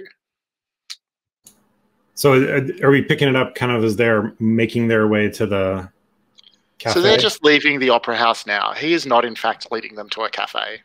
He is leading them, you'll quickly realize, back to Figg's Pigs, where he plans to slaughter them both. Okay, I'm actually gonna follow them, but maybe even make it look like I'm following them to the Scotland Yard guys who are watching me. Maybe they'll become backup. Nice. And yeah, I'll kind of make myself conspicuous by singing a sea shanty or two on my way in. Are you trying to be conspicuous to Obert as well, or are you trying to like draw the police attention without drawing his attention? Yeah, I'm trying to thread the needle just enough. Okay. Yeah, well, that will be the night move again then. Sure. What are you afraid will happen if you fail? More afraid of the police or Obert at this point? Yeah, I'm actually going to say I'm afraid of the police are going to try to detain me. They're going to get the wrong idea that, or maybe they'll notice that I'm following these two women who seem perfectly reasonable with this gentleman. This finely dressed trio that I'm about to harass. It's worse than you fear, because the police aren't just trying to pick you up because you're some random vagrant or pretending to be. They Right. know who you are and are looking for you. Oh no! Go Can't ahead. imagine why. Go ahead and roll the night move. This sounds like composure again. Yeah, I guess so. Trying to keep an even keel. Yeah. Okay. Nice. All right. So you will succeed, but we'll come back and see how that plays out. So, Helena and Ms. Reeves, this gentleman is taking you on quite a long and winding walk. Keeps insisting that the cafe is just around the corner. Does he go through alleys, or is it all well-lit streets and stuff? I think it's largely well-lit streets, but he's taking you quite a way away from the, sort of more populated theatrical areas where the opera happened, towards Figg's Pigs, which is, a much more of a sort of working class area, more dimly lit, less people around as you move away from the theatre district as well. Okay, well, the first dimly lit thing, I'm going to pull out my letter opener and try and stab him. I'm just going to say, oh, excuse me a second, and I just bang, jump on him. All right. Well, I will ask you to roll the night move as well. Right. So I can... what are you afraid will happen if you fail? Oh, he's just going to knock me out, and then I can't help. Reeves, of course. She may not need my help, but that's it. It's worse than you fear, because Obert isn't just a murderer. He is essentially a priest of the swine god Moch. So if you were to spill his blood in the wrong way, Moch might be personally affronted by that. So I guess that's the night move with vitality or composure. Depending vitality, because I'm just trying to a very sudden movement. Sure. So I get advantage because I'm marking the letter opener, but -1. So okay. So I take. Oh, so 3 and 3 is 6, -1, 5. Right. That is quite bad. So we'll see what comes of that.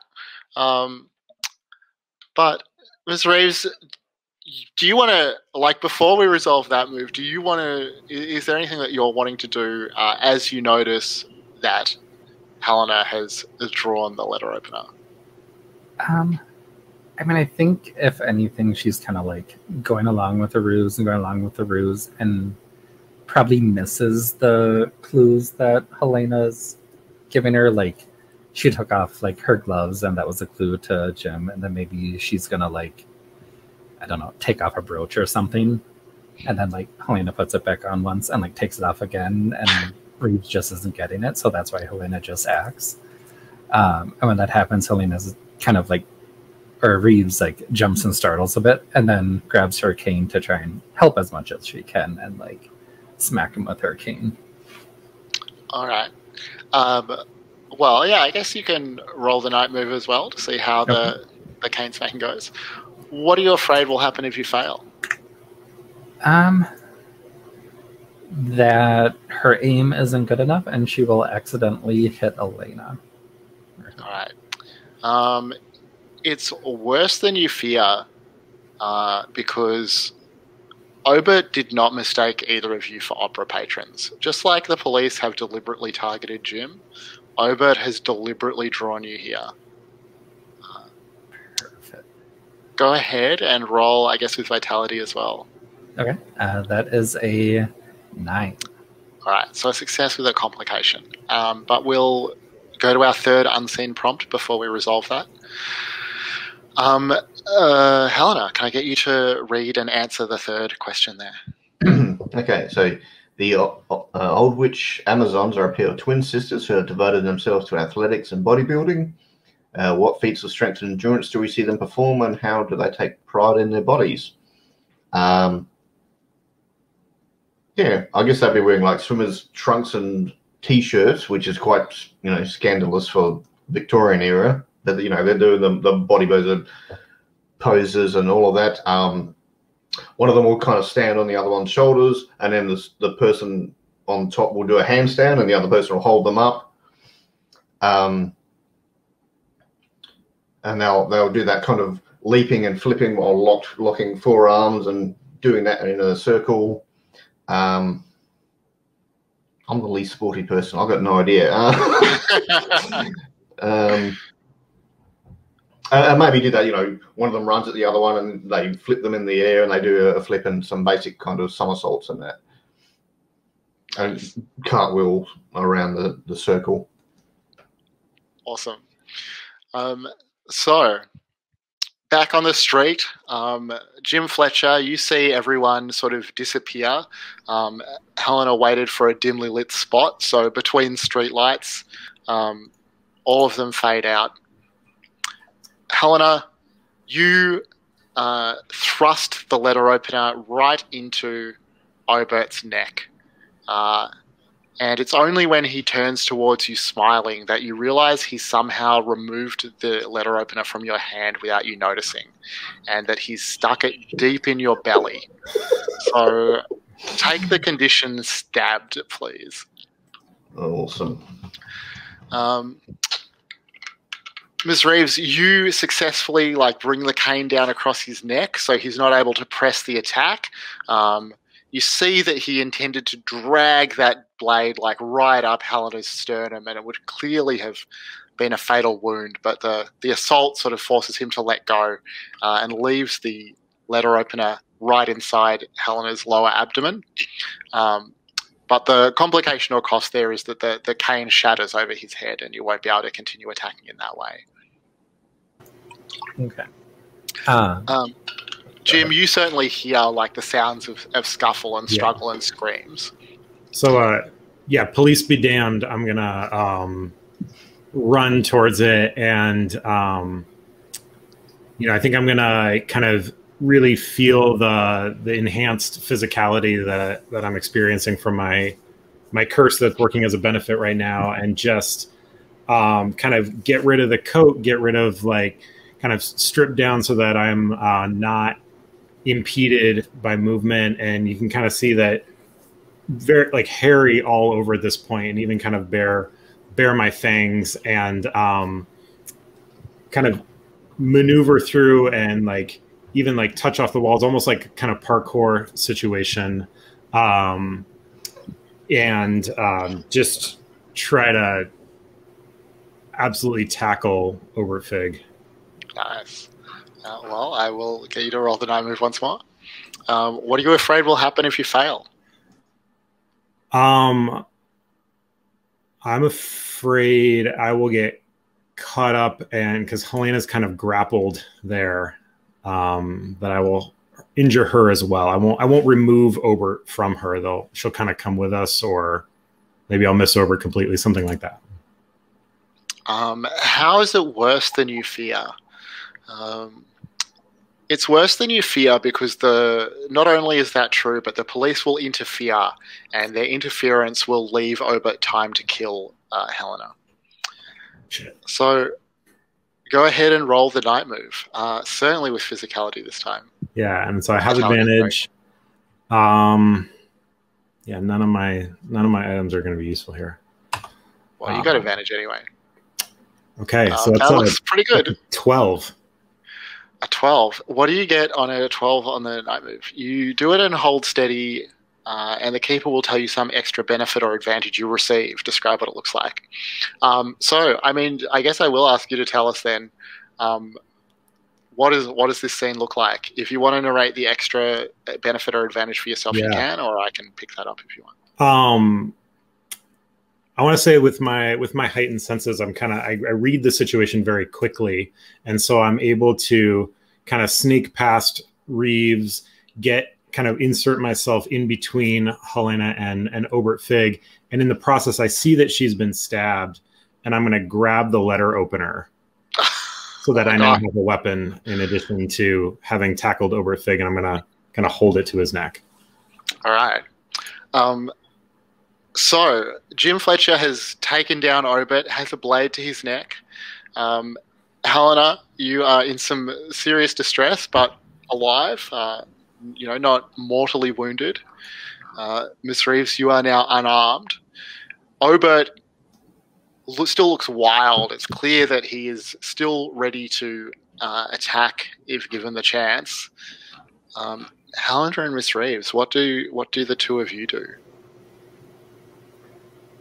I think I'm just going to hold my gloves over my stab wound to try and keep myself together, and I'll just step back, and as I'm guessing the police approach, I'm saying, "Please help! This man attacked us." and I'm, pointing with my other hand to Obert. So no, the police haven't entered the light that you can see yet. You can hear Okay. footsteps coming closer, but you can certainly call out for the police. Ms. Reeves, what will you do? I think as Jim Fletcher kind of like has a knife to Obert's throat and is kind of like holding him down, she'll kind of getting close to Obert and whisper in his ear, that because this is La Hortensia's son, right? Mm-hmm. Okay. She'll whisper like, your mother's very worried about you and asks us to come get you, and we'll like maybe even have the maybe like the blonde hair that they got as like a sign. We'll go ahead and roll the night move to see if you can talk him down. Okay. What are you afraid will happen if you fail? I am afraid that like the mention of his mother in this charge situation will just kind of cause him to frenzy and fight back even harder.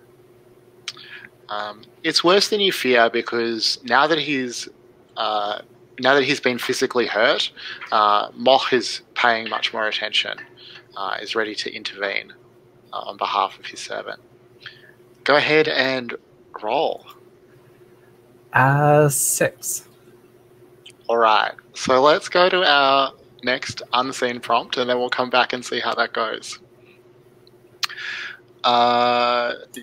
Jim, can I get you to read and answer that last one? Sartini the Superlative is an illusionist whose performances inspire wonder in the audience. What about his act demonstrates that he may have some real knowledge of mystical traditions? So I will say at the beginning of his act, it's kind of pretty standard, like card tricks, rabbit out of a hat, flowers out of the sleeve sort of situations. But he's he's an effective performer, and so he gradually kind of ups the ante each time, and each trick is like slightly more unbelievable. And at a certain point, as his finale, he starts to mutter incantations, and we hear him calling on Mach, the pig god, for support. And instead of pulling a rabbit out of his hat, he pulls an entire swine out of his hat. Amazing. So on the street, as you hold the blade to Obert's neck, you have this like Earthsign quality at the moment, and you notice increasingly that Obert resembles a pig in a way that he didn't just moments ago. Almost like an image of a pig is superimposed over him in some way.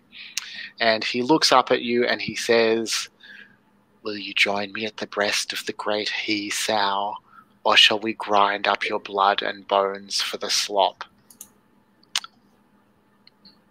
So, Joel, I don't know if you're planning on putting on a mask, but I'm here for it if you don't. Okay. I was thinking about it, but if we want to have like a were animal, Thunderdome fight off, I also like that too. I'm okay either way. Up to you. Yeah, I will hold off on putting on a mask. I won't do it. All right. All of you have the sense of like an opening in reality of something from another world intruding on our plane. The sounds of the police footsteps rushing towards you suddenly seem distant. It almost seems like the whole world has narrowed down to just this area of illumination under the streetlight. Jim, what do you do? I'm gonna give in to the beast and just maul this dude. just claws and bite and have myself a pig dinner.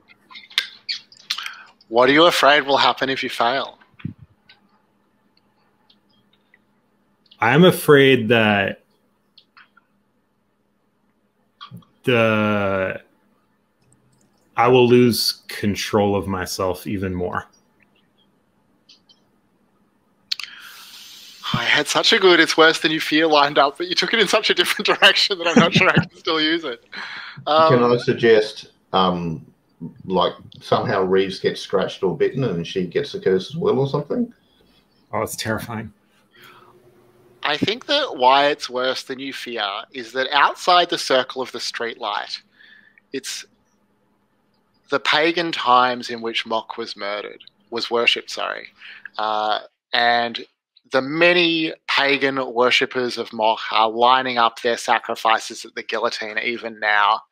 And if they find you, they will also sacrifice the three of you. But go ahead and roll. Great. With advantage again, with vitality, I assume. I guess I already have advantage, so yeah, marking an item doesn't really help me. Okay. Yeah. Here goes. Oh yeah. That'll be a 13. Yeah, that'll do it. Describe what it looks like. It looks like a bear eating a pig.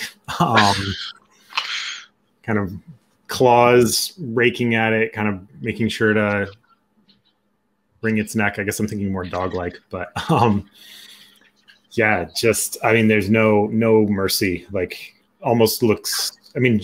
You really have lost Jim for a moment here.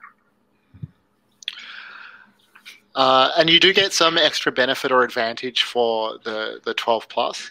So I'm inclined to say that what that is that you no longer have to worry about the police, and that what happens is that when the three of you look up after this frenzy ends, you notice that the earliest rays of dawn light are starting to filter over London.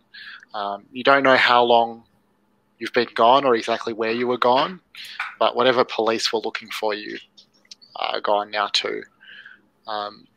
Helena, your wound has closed up enough that you can get back to Hargrave House, although you probably need some attention once you get there.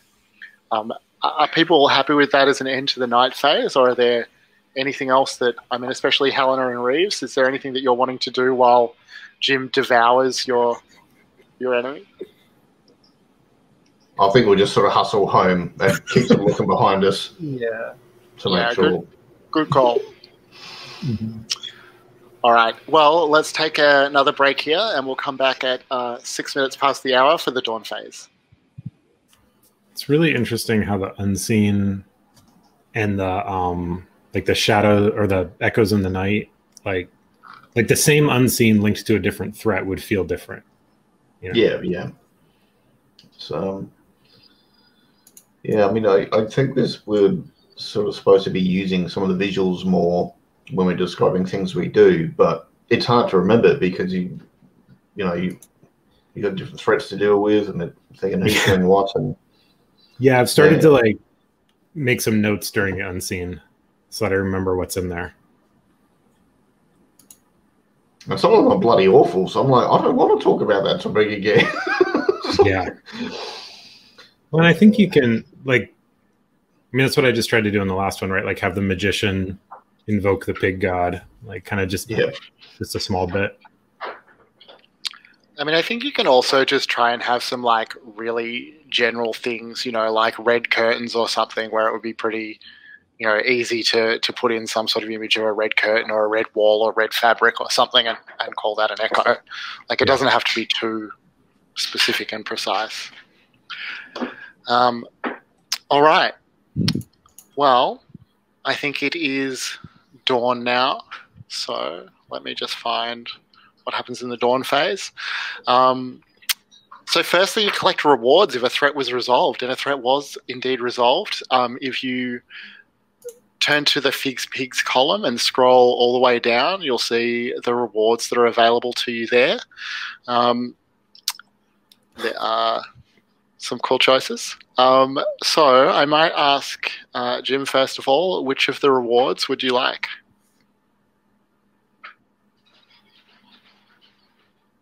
I'm just going to go with my first thought. I want the butcher knife. Nice. Reeves, which reward would you like? Let's see. Oh, that's what that is. I think. Do you have an idea of what you're gonna grab, Blake? Nope. Okay. in that case, because I was originally looking at like the baking peel as kind of like a house tool. I have no idea what a baking peel is. I'm just googling that now. I had to look it up too. Oh. It's like the big, the big paddle. Yep. Yeah, the big pizza thing. Because that kind of jumped out initially, but like the holy symbol of Mach and being able to uncheck the Mask of the Pig to use that at another time is very tempting. So I think I'll go with that. I'll do the holy symbol of Mach. All right. So just everyone remember, I'm going to unmark the mask. That's open to everyone to use. Well, to anyone to use. You probably won't be thinking that much about what the mask in the Figg's Pig column is, but try and keep it in mind. And Helena, what reward do you take? Yeah, probably a memento from the investigation. So if someone's got a cool idea, just chuck it at me. Can I suggest that you take the guillotine? Okay. Is that too morbid for Helena? I just love the idea that you have that in your bedroom now. I'm wondering how she's going to mark it for advantage. I don't know, but I'm excited to see that scene. All right, I'll just Google how to spell this, but yeah. Yeah, bring it on. Here we go. All right. Or a big jar of marmalade. A big jar of special marmalade. That's too easy to use it as a yeah, we know now that you just mark that when you need to disguise the flavor of perfume in the human you're about to eat. So our next step is to answer Dawn questions. So just take a minute. If you need to ask about any of them, go ahead. And when you've done that, change any of the elective Dawn questions if you'd like.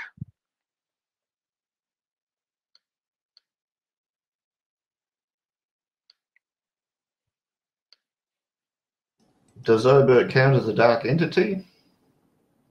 I don't really think so. What's the question? But just said, did you have a face-to-face encounter with a dark entity? Oh, I mean, Mock sort of manifesting. I think that counts for sure. Okay, yeah.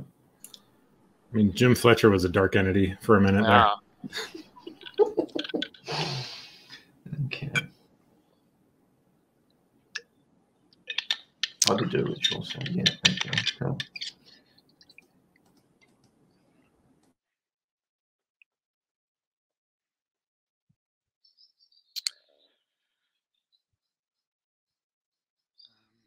And then we resolve any Dawn phase moves, but I don't think anyone has anything that we need to do for that here.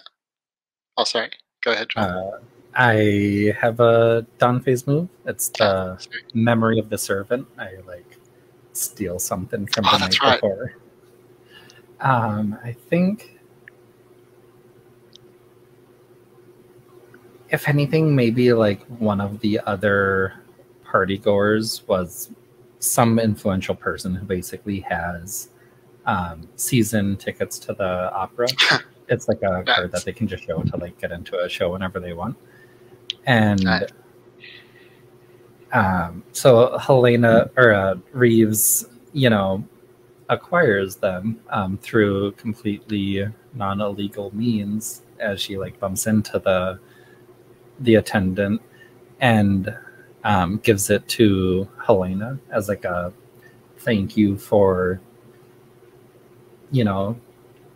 she's probably very stiff and awkward about it, but it's you made me actually look presentable last night, so thank you very much. This is a commendation to your skills. I'll say, are you sure you don't want to give it to Jim? He kind of saved our lives and scared the shit out of us, but I mean, I'm giving him his space today. He kind of has a bit of a growly nature to him at the moment. It is a lot to bear. I understand. Okay. So I get an XP, and you get to add that to your personal quarters. So we're going to move into the next day phase. So sorry, go on. Just quickly, So I have an advancement, and I legitimately would love some advice on picking an additional move because they all look great. What are you thinking about? So we've got I'm deciding between the Awakened Soul, which is sensitive to the desires and behaviors of animals. And I can ask animals some stuff and get advantage when I pursue what the animals want me to do. And then the other one that I'm looking at is Cruel is the Harlot's Curse, which is when I indulge my vice alone in the dark, seedy underbelly of London, which just going somewhere dark and seedy to shoot things sounds amazing and bizarre. Yeah, they both sound cool. Yeah. But I don't know. I kind of think that. Oh, no, because you can't go somewhere like. Because I was thinking if you went off with Tatiana and you both went and shot things. Yeah, I mean, there is you befriend a side character. So, like, that can be one of the things I choose. So, some side character happens to be there is the way I'm thinking of that. Yeah, maybe she was watching you or something. Yeah. Yeah. Mm-hmm. I am kind of leaning towards, like, as cruel as the Harlot's Curse, I guess. Do you want to double down more on, like, your curse, like your animalistic side, or your, like, smooth talking nature? Yeah. I like that. All right, I'm going with Harlot's Curse. Good choice. Thank you. I think that suits me better as well, because I was a bit like, where am I going to start introducing animals all the time? Yeah, I got to start. Cat. Is there a pigeon? Is there a mouse? Yeah. Everyone has a family dog now. All right. Is there anything else anyone wants to do before we start the day phase? Any questions or anything? All right. Cool. So let me tell you about that ever-reliable rag, the Illustrated Police News. Recently, it's been carrying stories about what they call the creature of Cremorne Gardens, sometimes called the creature of Chelsea Harbour, and even more rarely, the creature of Cheyne Walk. The creature is described as a fish-like thing or a fishman and has been terrorising pleasure seekers from the shadows, giving a fright when glimpsed skulking about, but rarely making direct contact. Men and women alike have been lured to the end of a nearby pier by a strange song while promenading, although with no memory of how they got there once the song's quote-unquote spell ends. All of this could easily be chalked up to hysteria, or perhaps some elaborate hoax by someone who resents Cremorne Gardens, if not for a physical attack upon a young couple, Simon Piedmont and Beulah Thrum. Mr. Piedmont and Miss Thrum described how the creature leapt at them from a crouched position like a cat and tore at Ms. Thrum's coat. You know that Scotland Yard is investigating. Miss Reeves, you have a connection to Thomas Simpson, who's the proprietor of Cremorne Gardens, having worked there one summer. What was your job, and what did you do to lose it? Ooh. Reeves was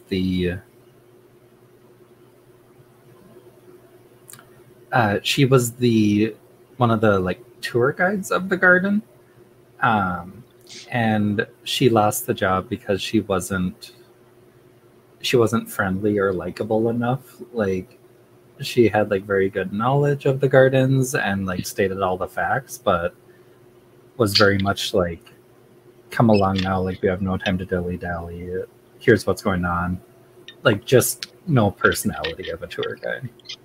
Nice. So how do you feel about going back there? It was, it was a different time. Like, she's watched man bears eviscerate pig men, so, like, it feels like years ago. All right. Well, sorry, and I've added the threat to the column. So this one has a threshold question that you need to answer first, and that is the creature real or a hoax? That has a complexity of 4. Sorry, I've accidentally made all the complexities 4, but that's not quite true. And then once you figure out whether it's real or false, you have different questions and opportunity depending on, if it's real, what does the creature want? If it's not real, who's perpetrating the hoax and why? So you have a whole day phase ahead of you, and you have both the creature of Cremorne Gardens and the Watley camera just all wide open and begging for some investigation. What are you going to do?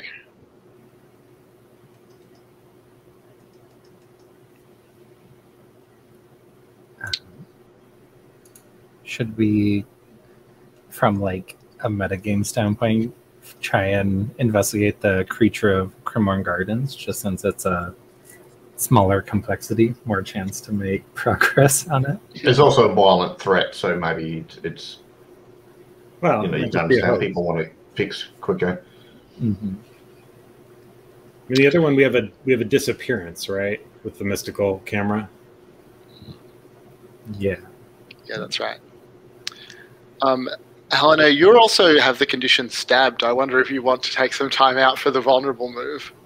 Yeah. I've got being watched. That was actually from the coven. Has that kind of transferred to someone else watching me, or should I get rid of that? If you still have the condition, then someone is watching you. Sweet. Or you feel like someone is watching you, at least. Jolly good. Yeah. So yeah, I think I'm going to take some R&R because my guts is barely in. So who are you going to invite to share your vice?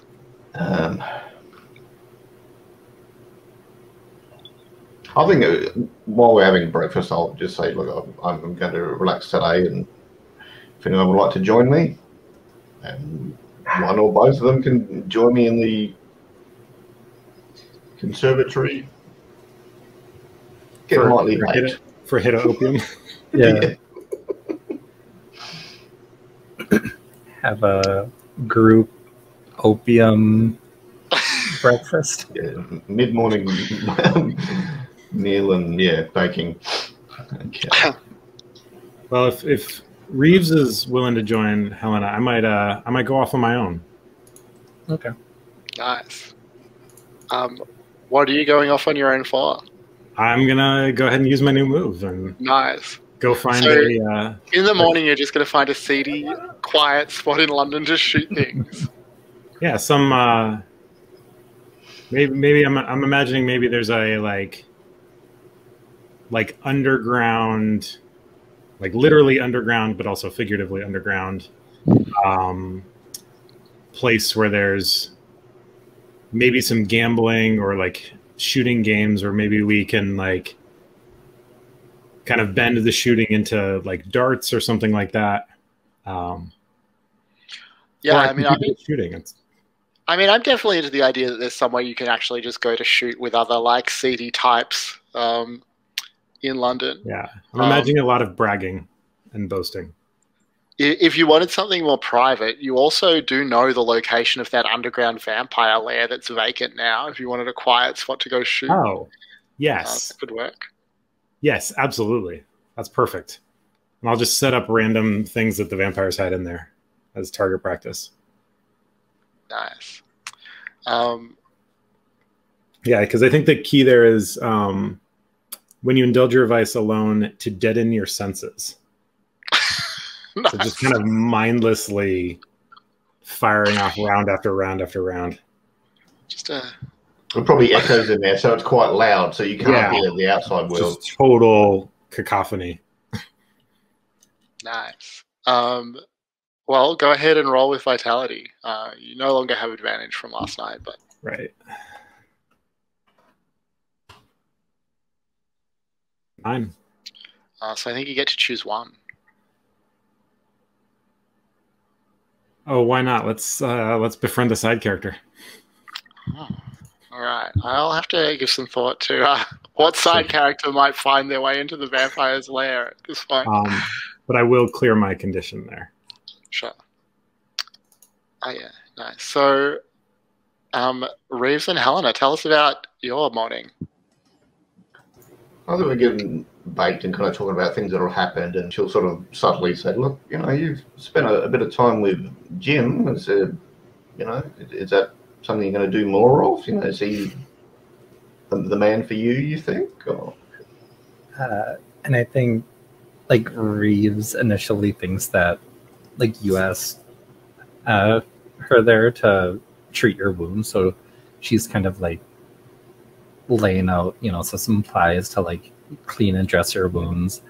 Well, she's in pain, so she'll be pretty baked. She's not going light because she's like, no, I'm intending to lay myself out here. Okay, yeah, so you're just like sprawled out, and she's pretty much like just dressing your wounds, and kind of as you're talking, saying like, you have the doctor to thank for this. He kind of showed me how to clean and dress a wound, and isn't the best at it still though, so like presses a little too hard and stuff like that. And I just wanted to quickly check my Don question where the employer gets credit for my triumphs. So like Reeves cleans the wound, and then when you kind of talk about spending time with Jim Fletcher, she just has like, well, I mean, he is a pretty good teacher as far as showing me how to handle a firearm. I mean, you saw how I handled myself against those vampires. I showed him what's for. As far as, as and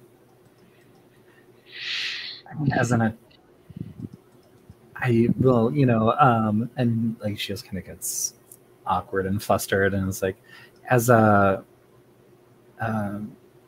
worker at Hargrave House, it would be, very improper for me to even consider something like that. And also, well, if there's one thing that sums up Jim Fletcher, it's the word improper. So I don't think that would be an issue there. And surely you could, you would be a better proposition than Tatiana Braithwaite. Let's be honest here. And Reeves will just kind of like go red at that, blushing, and is like, well, I'm afraid I wasn't present to what proclivities you guys got up to with the Braithwaites. But he does seem rather keen on his hunting trip with her. Was there anything that you had gotten up to at the Braithwaite Manor? Oh, also, I danced with her mum, and Jim had a chat with her. Someone got like stabbed or something in the side room. It was all a bit vague. We kind of got issued out at that point. And that's probably the point where she like pushes a little too hard, and she's just like, someone got stabbed. Nobody we know. It's okay. But also, and then the mother led me to dance with the leader of the coven, which was lovely. It's an all-round exhilarating and confusing and freaking scary night. You sure we want some more? And she'll take another big hit on the pipe. And oh yeah, and at that point she'll like take a big hit as you're talking about all the horrific stuff you got up to. She's just like, Jesus, I dodged a bullet, and like takes a hit of opium and then like a swig of her brandy. All right, so each of you can clear an appropriate condition. Helena, I assume that's stabbed for you. Yeah, definitely. Reeves, did you have a condition you wanted to clear? I did. I had the mark of the beast on my cheek. I'm not really sure how like getting baked on opium clears. Yeah, it's mysterious, isn't it? But somehow. Yeah. When she sobers up, no 666 on her cheek. I mean, maybe I did a ritual, but like I don't remember it because I'm that. Oh yeah, there we go. We try to figure out the next day, like, how did you know how to do that? And you're just like, I don't know. I just winged it. The cat told me in reality, my familiar cat. Oh my god, the cat. And Helena, because it's your vice, you can choose to either stumble on a clue or invite the other hunter to ask you about your past.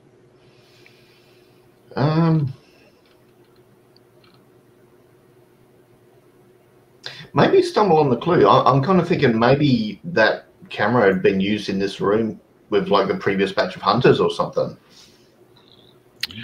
So you get to tell us what the clue is. Ooh, so okay. What is it? You can have some time to think about it if you want. I'll come back to you. No. There's some like pot plants because I said the conservatory, and they've been different ever since the photo went off. Like maybe their leaves have got a tinge of purple now, regardless of what season it is. Okay. Well, yeah, just add that to the thread as a clue. Okay. So Jim Fletcher, After you let off this tremendous volley of gunshots, deadening your senses, alone in this abandoned vampire lair, like you empty the 6-shooter, right? The echoes sort of dim, and you realize that there's someone behind you watching. What do you do? I'm gonna, like, very startled, like, turn around. The gun's empty, but maybe, like, I'm not kind of realizing that. It's like, what? Who are you? And you recognize the police officer you saw outside the theater last night. And he puffs at his pipe and he says, now, there's no need for the firearm. D.I. Pettigrew's the name. Scotland Yard. Oh, well, all right then. Surely I wasn't doing anything illegal down here. Oh, no. He reaches out a hand to shake. I'll kind of, like, wipe it on my hand on some already dirty part of my clothes, probably, and do the like the extra hand crushing handshake, like the real extra testosterone shake. Yeah, right. I mean, he really like matches you because this is the same way you befriend him, right? So yeah. He's like right there with you. Perfect. He said he reaches. Well, I guess he's carrying a gun of his own, somewhat unusually for a member of Scotland Yard at this era. But he says, that looked mighty satisfying. You mind if he sort of gestures to the target that you have set up? Oh, by all means. Let me just get out of your way. I imagine you know how to use that iron.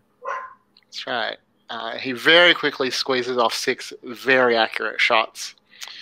Then he turns back towards you, smiling. He says, maybe I need a little practice, but that wasn't so bad. A man who hasn't shot in some time.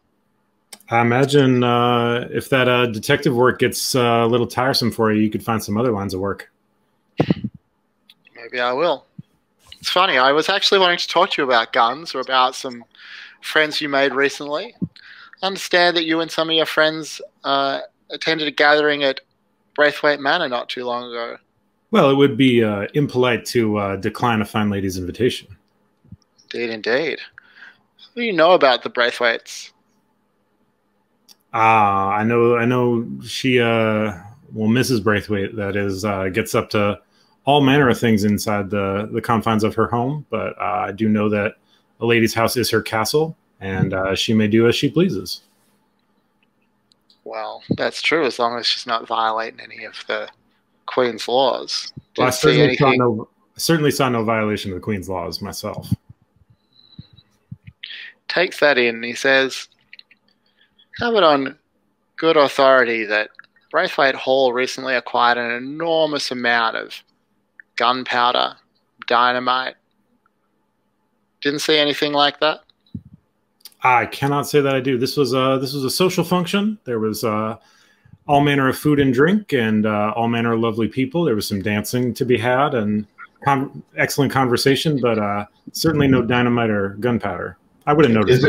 Is there like a sepia flashback to the buffet table that had, opium and alcohol and all that crap? It was just lined with dodgy stuff.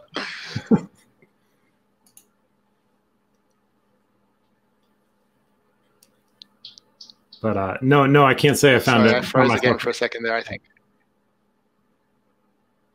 think. Good now? Sorry, I think I just froze up for a sec, but I'm good now. Okay. So yeah, just tell that part of the story, but confirm no dynamite or no gunpowder of any sort. Well, look, he's mighty pleased to have made your acquaintance. He gives you his card if you ever want to get in touch, if I can help you with anything, or if you can help me with anything. It'd be a pleasure. Sure thing, sir. All right. And he will go on his merry way. Once I'm convinced that he's far enough away, I will set up his card as my next target for shooting. Nice. Back at Hargrave House, what do the two of you do after you've, smoked up? It sounds like Helena just plans to lie down for the rest of the day. Yeah. What about Reeves? I think if anything, maybe after like Reeves double checks Helena's bandages, make sure they're good, and then maybe says like she'll go pay a visit to the Cremorne Gardens just to see like if she can get any information on the attacks there. Nice. So as you like get up to leave to head out, you know, Hargrave House is kind of enormous and a bit rambling in the way it's structured. But you know, still a little dizzy with the opium, you know, still a little disoriented.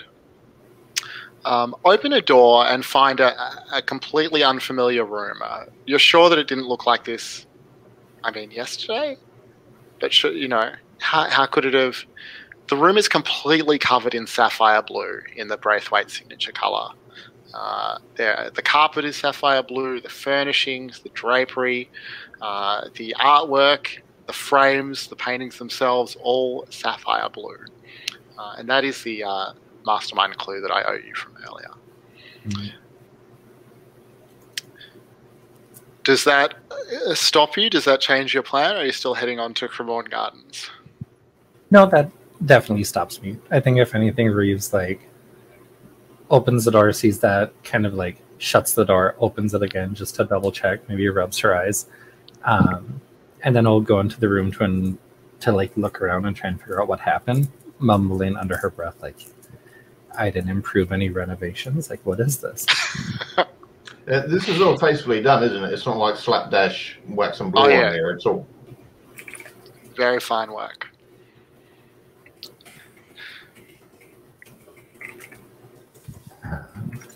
Yeah, so she would definitely walk in and probably just initially look around and see if there's any like artwork on the walls that would kind of signify anything. If it's like Hargrave House's artwork, just everything around it's blue, or if this is like stuff from Braithwaite Manor. Yeah, I mean, it's definitely not anything that belonged to Hargrave House. I mean, I guess there's, you know, storerooms associated with Hargrave House that you haven't exhaustively looked through, but it seems like this has come from somewhere else. Okay. I mean, realistically, I think she would probably go to Helena and just like embarrassingly kind of say like, I need you to take a look at something and see if you see what I see. All right. I'm a bit unsteady on my feet, but I'll go in there. Yeah, and she'll like kind of help you. It's like two stone people just like stumbling down a hallway. Yeah. Probably got the munchies, so I'm going to nibble on like dry cuts of meat and cheese and stuff. And as like we're going down, she'll say like, "What exactly was in that we had that caused you to learn unknown rituals and me to see things in blue?" Yeah, you'd have to ask Xerxes, and I point to my cat that's following us with a disgusted look on its face. Xerxes is clever. Sure, the cat's clever, and she'll just like take a swig of brandy and keep going to their room. So I just want to check, what was Jim Fletcher going to do when he was done shooting? Yeah, was there a location associated with the Watley camera?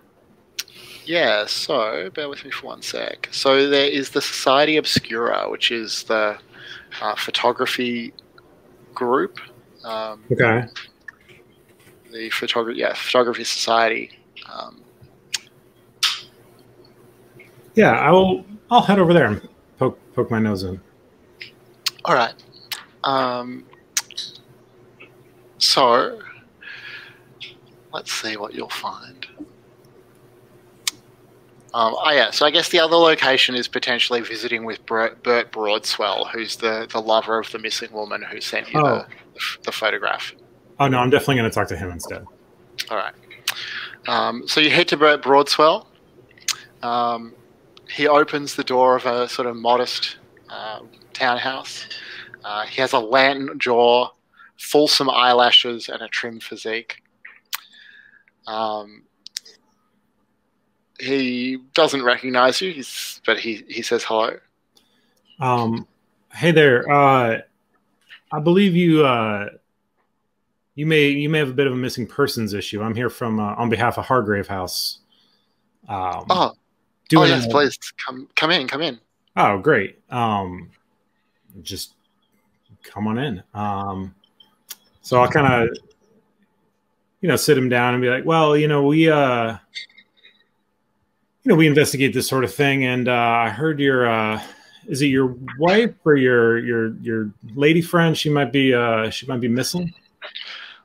Well, we were not married, but yes, Penelope was very dear to me. Well, how can I help? I'd like to do whatever I can. Great. That's great. I think we know a little bit about this situation. But is there anything? I'm kind of gonna think about the detective I just saw and just sort of channel that attitude. Like, is there anybody who might have been? Does she make any enemies? Is there anybody out for her? Anybody threaten her in recent days? Oh no, I'm sure that. So I'll get you to go ahead and roll the information move, but he'll definitely say that she didn't have any enemies. Yeah, and so kind of as he's doing that, I'll just kind of add on there. I understand it's hard to lose someone who's real close to you, but you can trust me. You can tell me, just to kind of encourage the presence side of it. Sure. So he's definitely saying like no enemies, but she had gotten herself involved with that awful photography group, the Society Obscura. Got it. I'm sure they are not to be trusted. So that is an 8. So what can he tell you that's useful?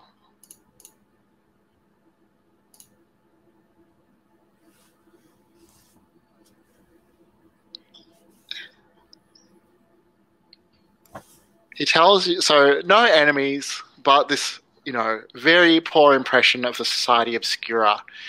And he mentions that, he mentions a Portia Abernathy in particular, who he doesn't care for. He wouldn't call her an enemy per se, but he's never, he didn't like the way he saw her looking at Penelope.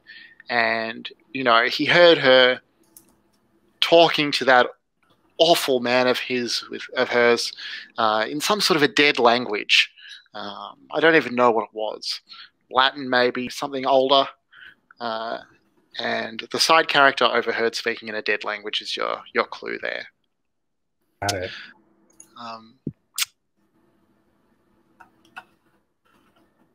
As he says that, you have the strangest feeling, and all of the color drains from the room around you, leaving you looking at him in sort of sepia tones. We'll cut there back to Hargrave House. So, Helena, you found this sapphire blue room. Do you want to use the old bones moves again to see if you can get any information from a ghost? Or is there something else you'd like to do?